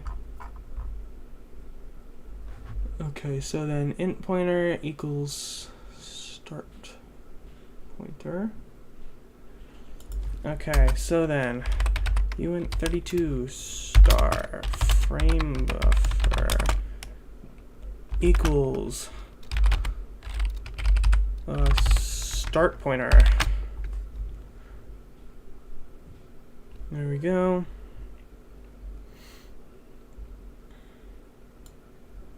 And then SDL underscore update texture. Texture no frame buffer. What's the screen width? 1280, I think.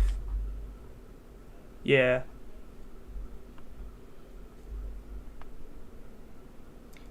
And then times size of. Oh wait, what is my frame buffer?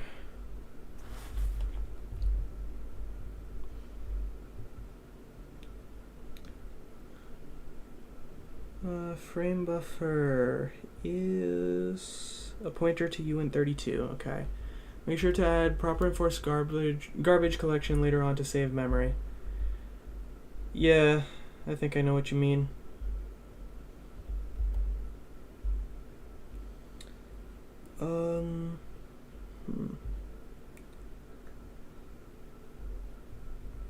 Frame buffer is a pointer to uint32.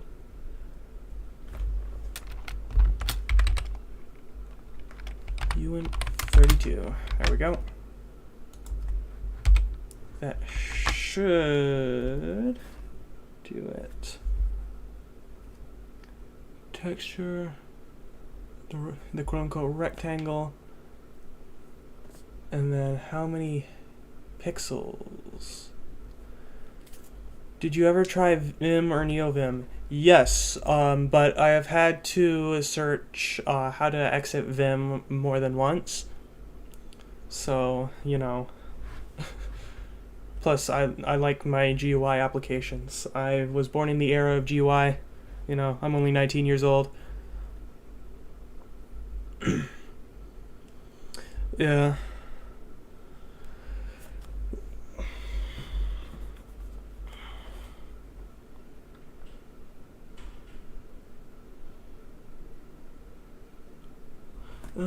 Yeah, okay, so this should work just fine. SDL underscore render clear renderer.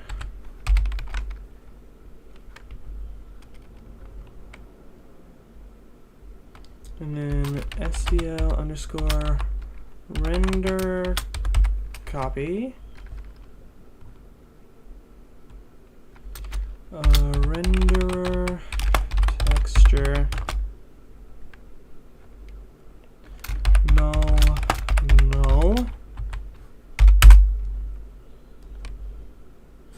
SDL underscore render present renderer.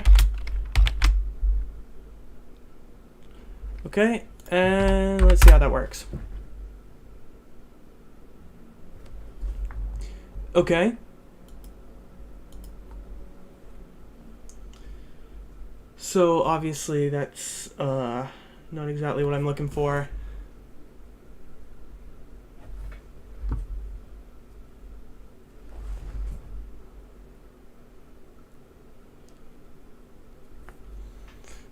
It's something to do with up here that I need to do. What are you going to do with the code when you finish it? I'm not sure, honestly.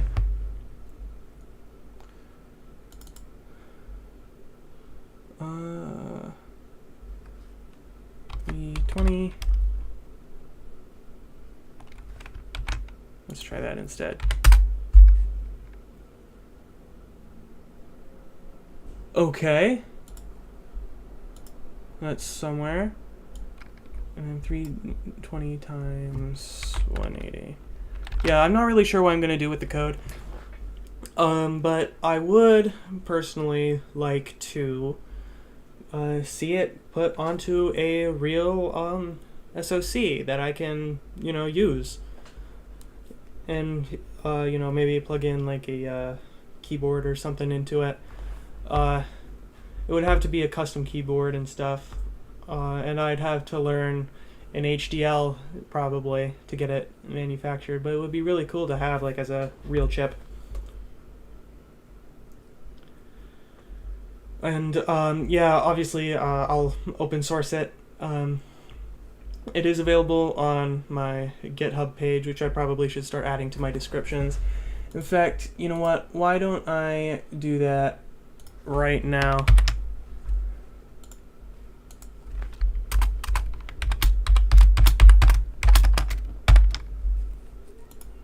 There we go. My GitHub's in my description. The version of the emulator called 64-bit emulator is older on GitHub. I haven't updated it in a while. There's another one just called emulator. That's an 8-bit one. It's an older project. It is technically complete, but it's kind of bad.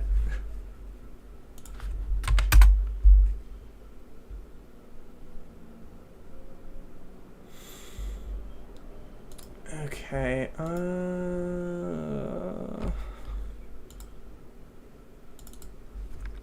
320, 180,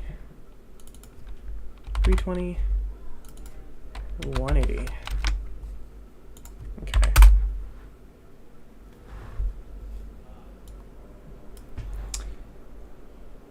Okay, it does not appear to be showing up anymore.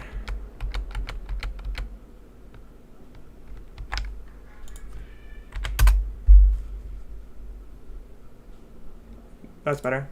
Alright. 320, 180, 320, 180.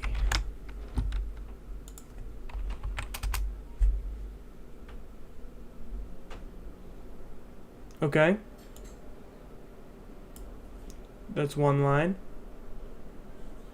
Can we go for two? It appears not. This window is very, very small, but it's the actual resolution of it, which is probably better. I don't know, let's see if we can just use the older one, I guess. See if that one works. No. Okay. So then what I've got now is the optimal way of doing it. Also, I don't need my work computer on my lap anymore, so I'm just going to put that down.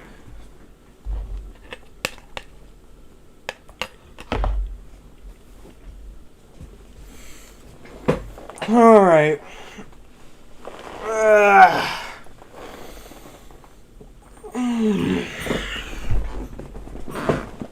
I don't know. It really sucks I'm stuck on the exact same spot. But I just really don't know what to do.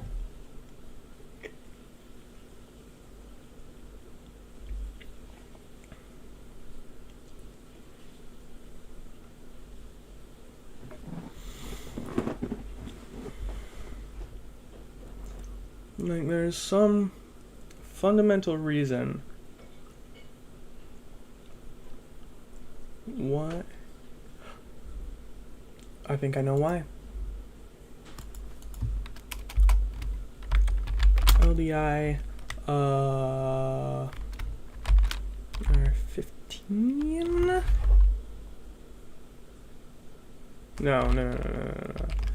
R10. I don't use R10, do I? I don't. 0. And then CMP R15 R10. That might be what the issue was. Let's see. That's one line. And that's about it.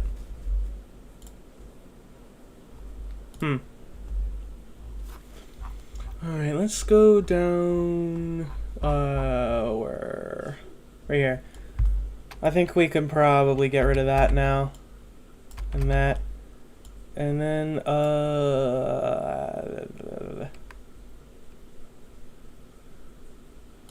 edit.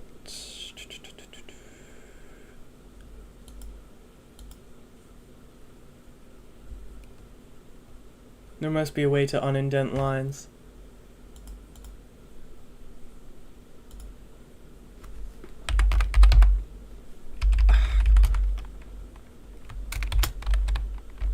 Remove line indent.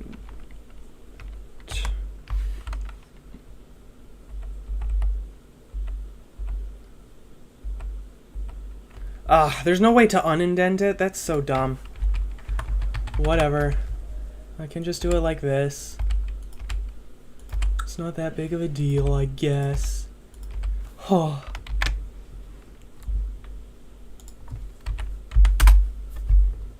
Yeah, that's a lot better. That is so much better. There we go.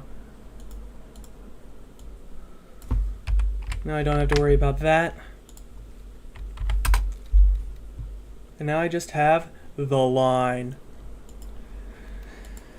Which, for some reason, just can't be fixed.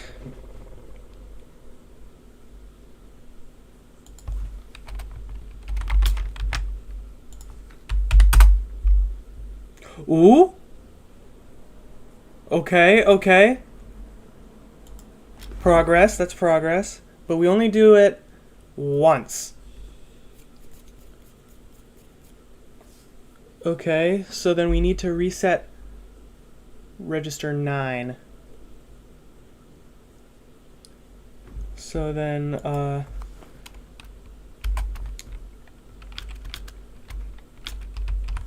guess, yeah,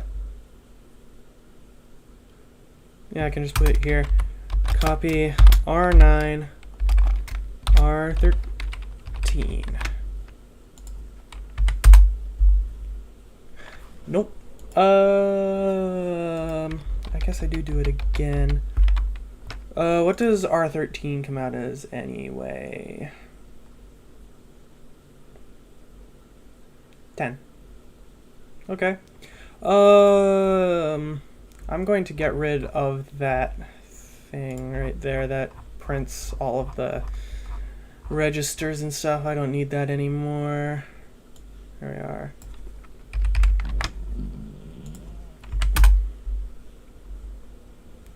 Yeah, okay.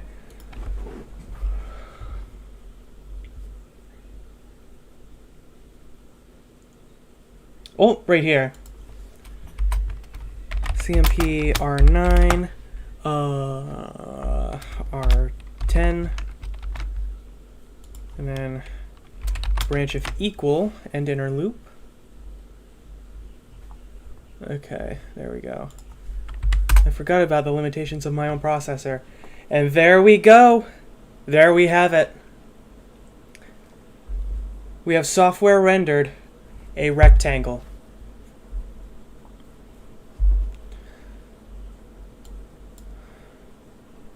We did it. Yes. Okay. Now, let's try and make one that is just as wide and tall as the entire screen. So R3 is width and R4 is height. R3 screen width and R4 screen height. Now, let's see if it's fast. That is not fast, and it starts at 1010. That's a problem. Let's make that 0, 0. There we go. Yeah, that is remarkably slow. Probably not a good thing. I could have sworn it was faster than that. Oh. You know what? Let's... Oh, God. I have to re-add that. Alright. There we go. Get rid of that. What am I looking for? Here it is. I mean, that's 163,840, but I mean, you know what? Yeah, there we go.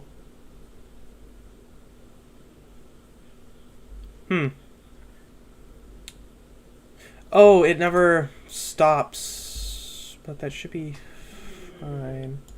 Let's just decrement R4 and see if that works. That's weird.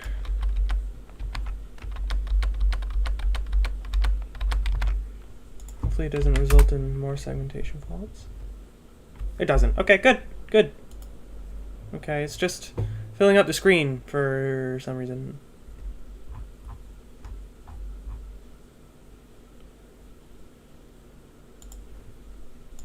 Why is it still printing all of that, though? It shouldn't be.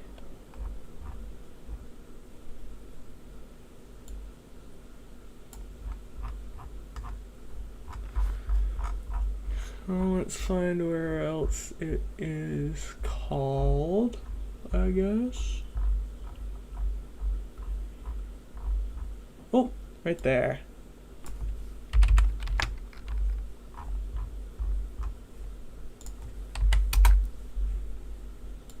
There we go.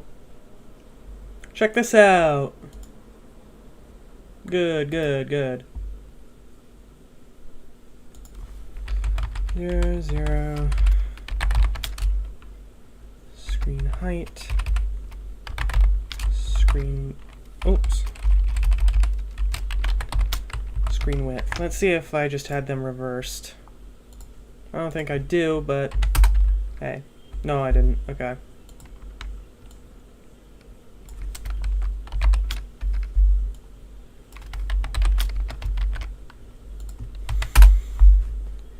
Yeah, but then it does that. I'm not really sure why.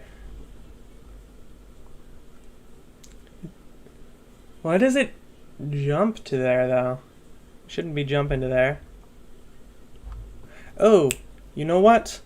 I am going to push all of these registers and then pop them later. I need to do that. Push R10.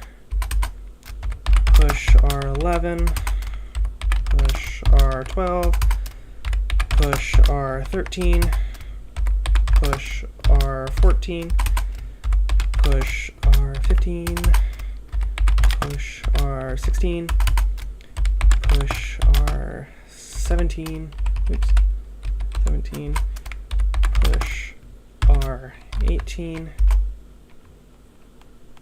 Oh wait, there's only 16 right there. Whoops. There we go. They all get pushed. And now, pop our, do we start with the top? Yes. 16. Pop R15. Pop R14. Pop R13. Pop R12. Pop R11. Pop R10.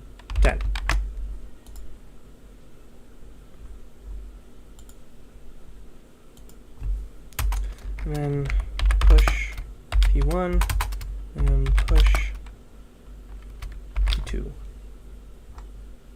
Oh wait, I don't need that in there. I need it up here.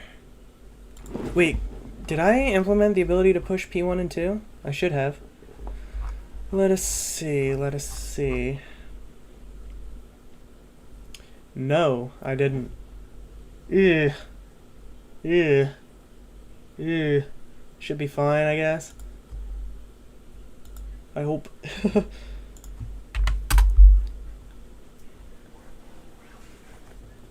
Yeah, I don't know why it does that. Why does it jump there?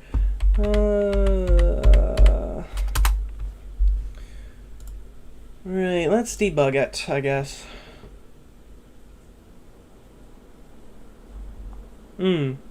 I see.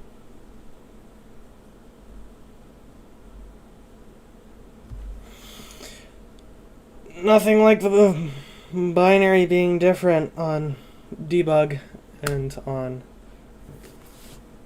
compile.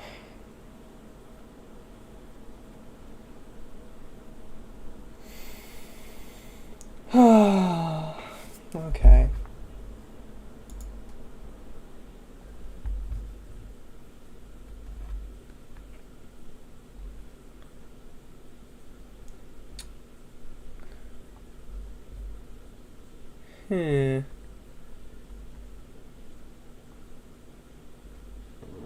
I think R5 is correct.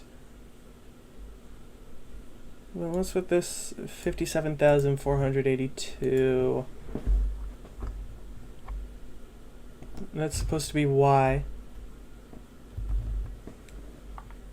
Right. Okay.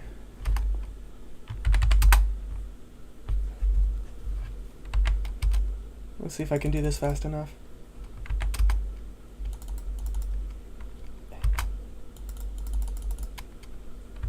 Come on. Ah! I guess it won't let me. Dang.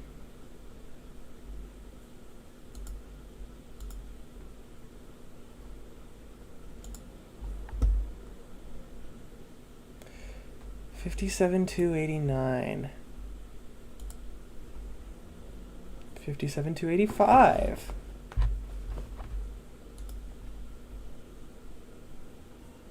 What if we just let it go? $57,303. It looks like these two are A, influencing each other, and B, going awry.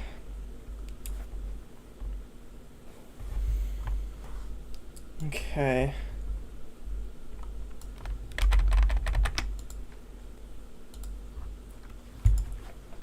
Here is my function now, and it works as expected, but when I try to fill this screen,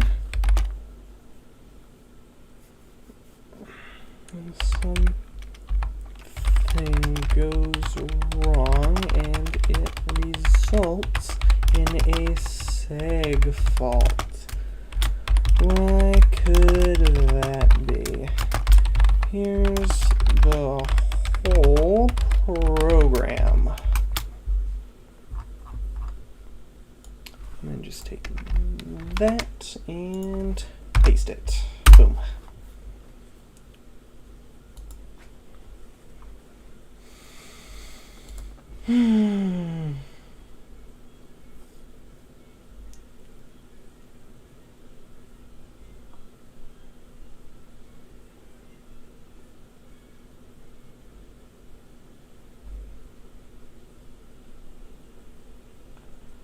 Stat corruption? No, I don't think it's stat corruption. That sounds super duper unlikely, not unlucky.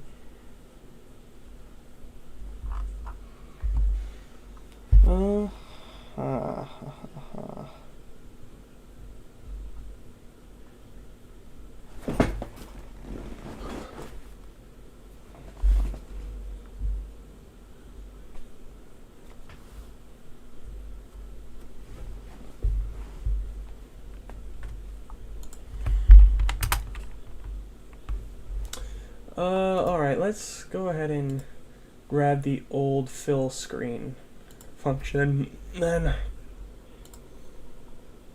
I should have it. Yes, I do.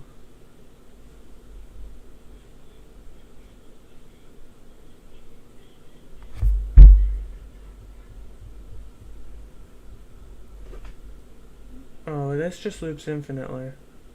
Oh, but that looks for keyboard input.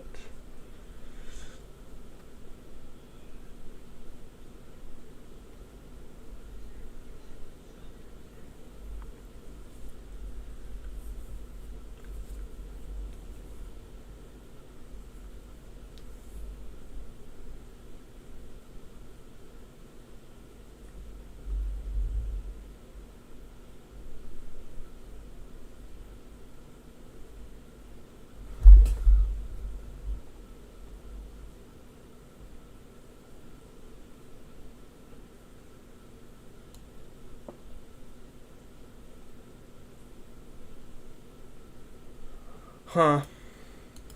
Well, this is certainly an interesting way that I implemented it in this way, but that's not how I'd do it.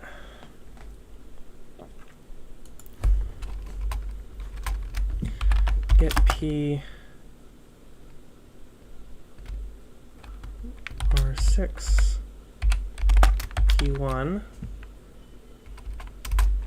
CMP R6 R5 branch if equal panic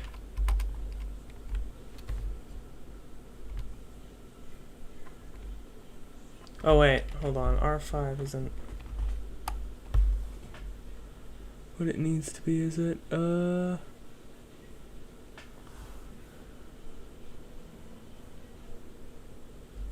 then it goes into R3? How does this work? Hold on a minute.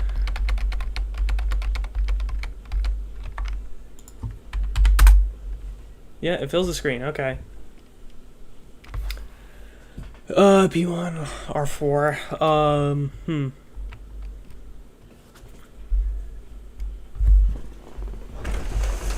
Man, it's getting hot in my room with the door closed.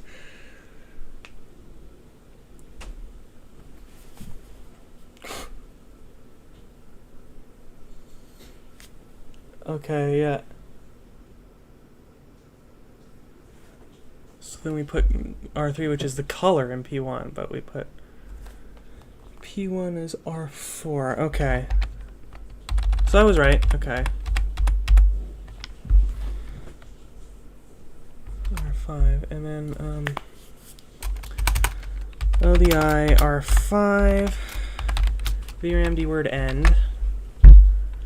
And then branch if equal panic.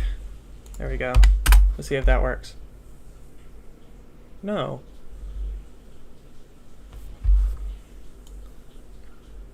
Well, panic can just return then. Oh wait, what about greater? This is a greater problem. Oh no. Where's the flags register? Oh, actually, where's compare?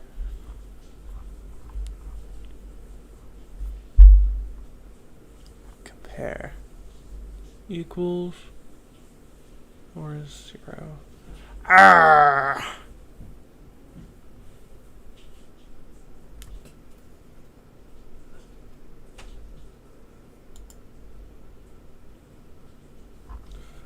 Okay, what other flags do I have? Equals 0 sign overflow. Dang! I don't have that.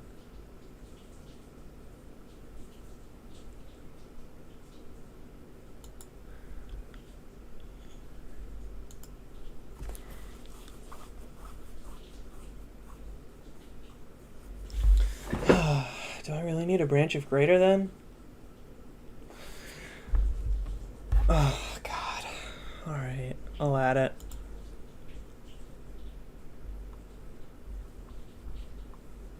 Okay.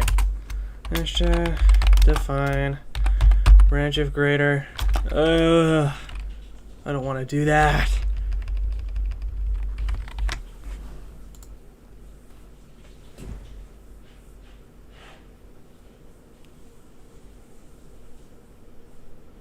Wait, but it should.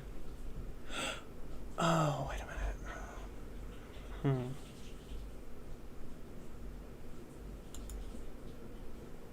I see.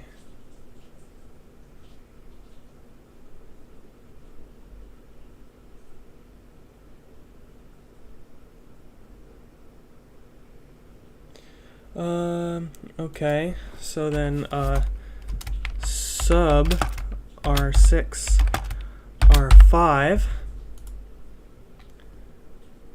and then branch if it not 0. There. Maybe that'll work. That might only draw E. Huh. Well, let's just get rid of all that then.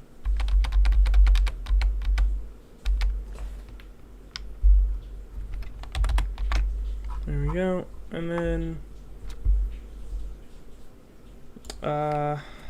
yeah, for now let's just put it at 1010. Okay, there we go.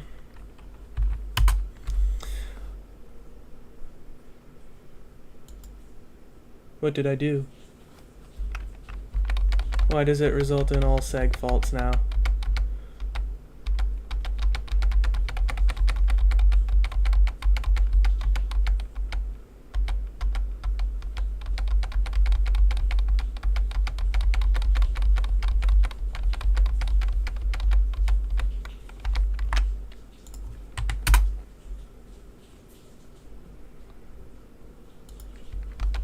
Uh-huh.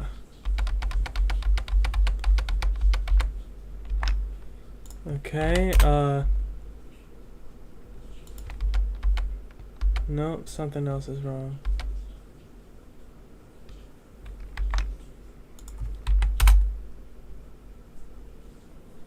Okay, I did something. There.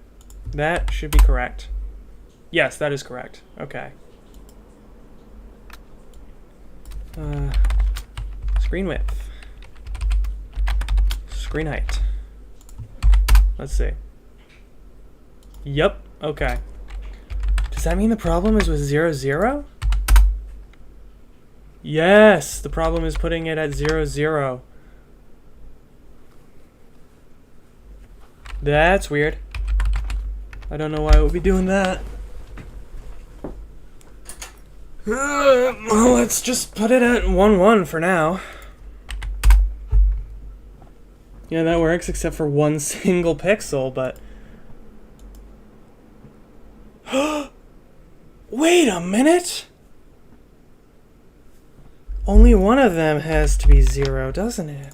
Let's see if that works. Yes, that works. So I guess y equals 0 is bad.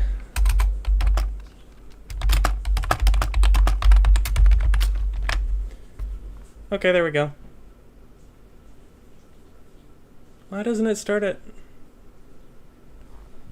0, 0 then?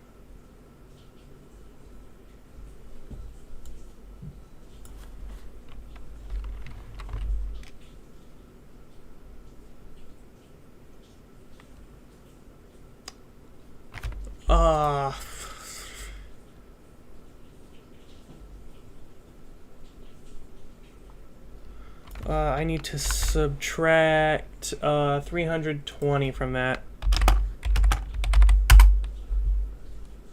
And that number should go right there.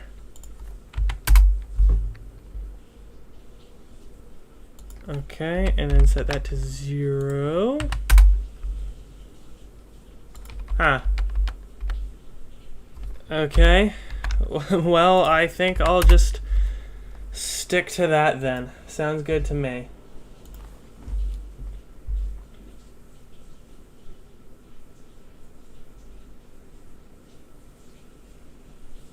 As long as it works, that's probably the best thing to do.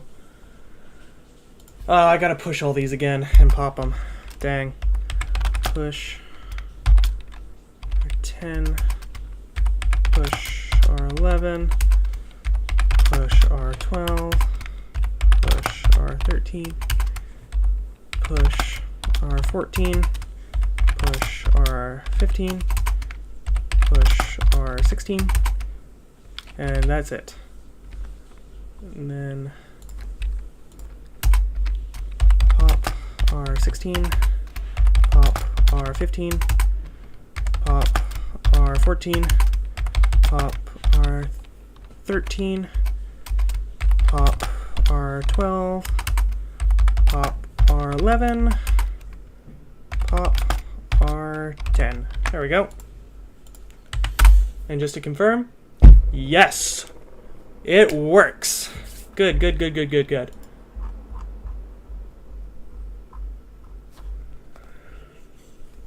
Okay. I guess, y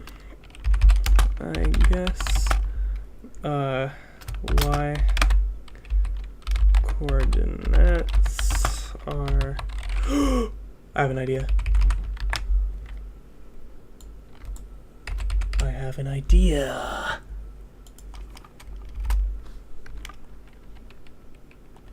I think let's increment register 2 y equals 0 in z for some reason. Okay, let's try that. There we go. When in doubt, cheat. Okay. 10, 10, 10, and 10.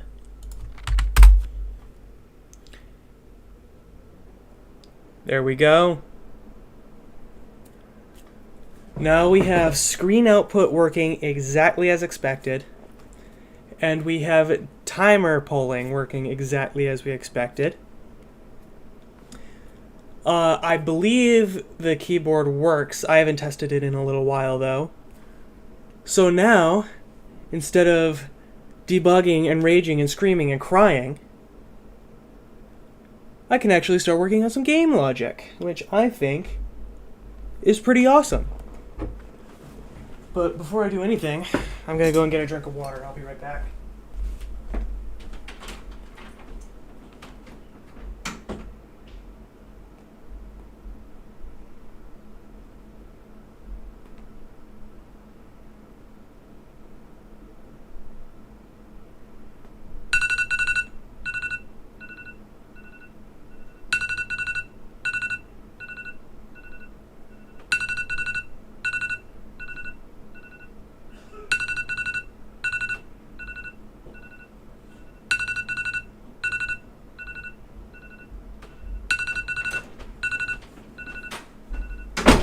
Oh, that's one of my timers.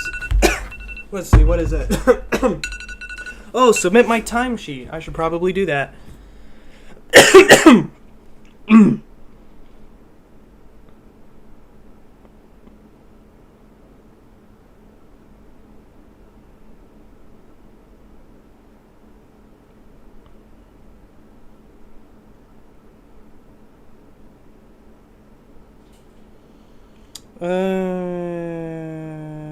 Submit. There we go. Wait a minute. I'm pretty sure this is what it's supposed to be. Yes. August 7th. Okay, good. Yes. Okay. Alright, well, anyways, I guess I should edit the stream title and to and continuing the program. There we go.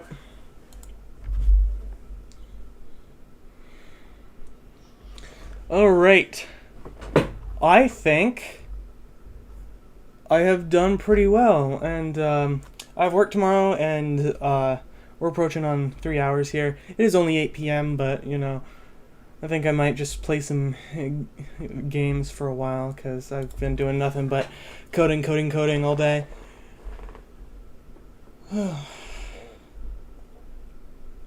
But, yeah, I think this is great. I guess one thing I can do is test keyboard input. So let's go ahead and do in R2 port underscore KBD underscore in.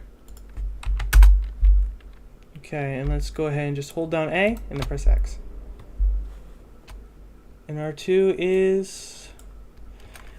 okay, there's something going on with the function up here. Right here. Hex 3 and hex 1. but it should only be if the port is that, but it, I don't know, it doesn't. Oh, I don't have the file. There we go. Okay, the port equals 3. Good. The port equals 1. So therefore it should skip this. But it doesn't.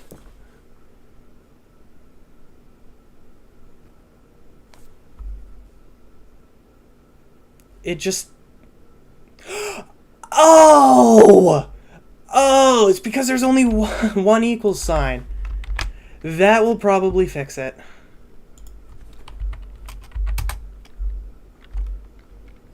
And... Yep, there we go. We have it.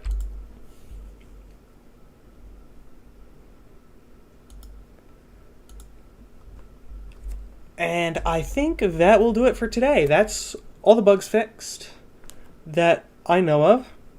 That is the software renderer made 1,000 times faster. And we now have a whole and functional programmable interval timer, which will just be pulled for now, but later on I'll add interrupts and put that in a programmable interrupt controller. And I can draw rectangles to the screen. And I can get keyboard input. Keyboard input is really super important. So, yeah, since both of these now work for sure, I should be able to start doing some honest-to-God game programming, and that is great. I think I will stop it here, and then probably finish this program at another time. I'd like to say tomorrow, but that's probably not going to happen. I have plans with a friend. Maybe Friday. I don't like to stream during business hours on business days, though, just because, you know, people probably aren't going to watch, and the people who like watching me are probably people who work, so, you know. But, yeah, I'm super satisfied with where I have gotten so far, even though I've only fixed a couple of things. But now I am 100% certain that this will work. So yeah, that's about it. Thank you, people who came to watch, for watching. I am so super happy that you guys came and that you guys participated in chat. I really appreciate you guys participating in chat. And yeah, that's just about it. Bye.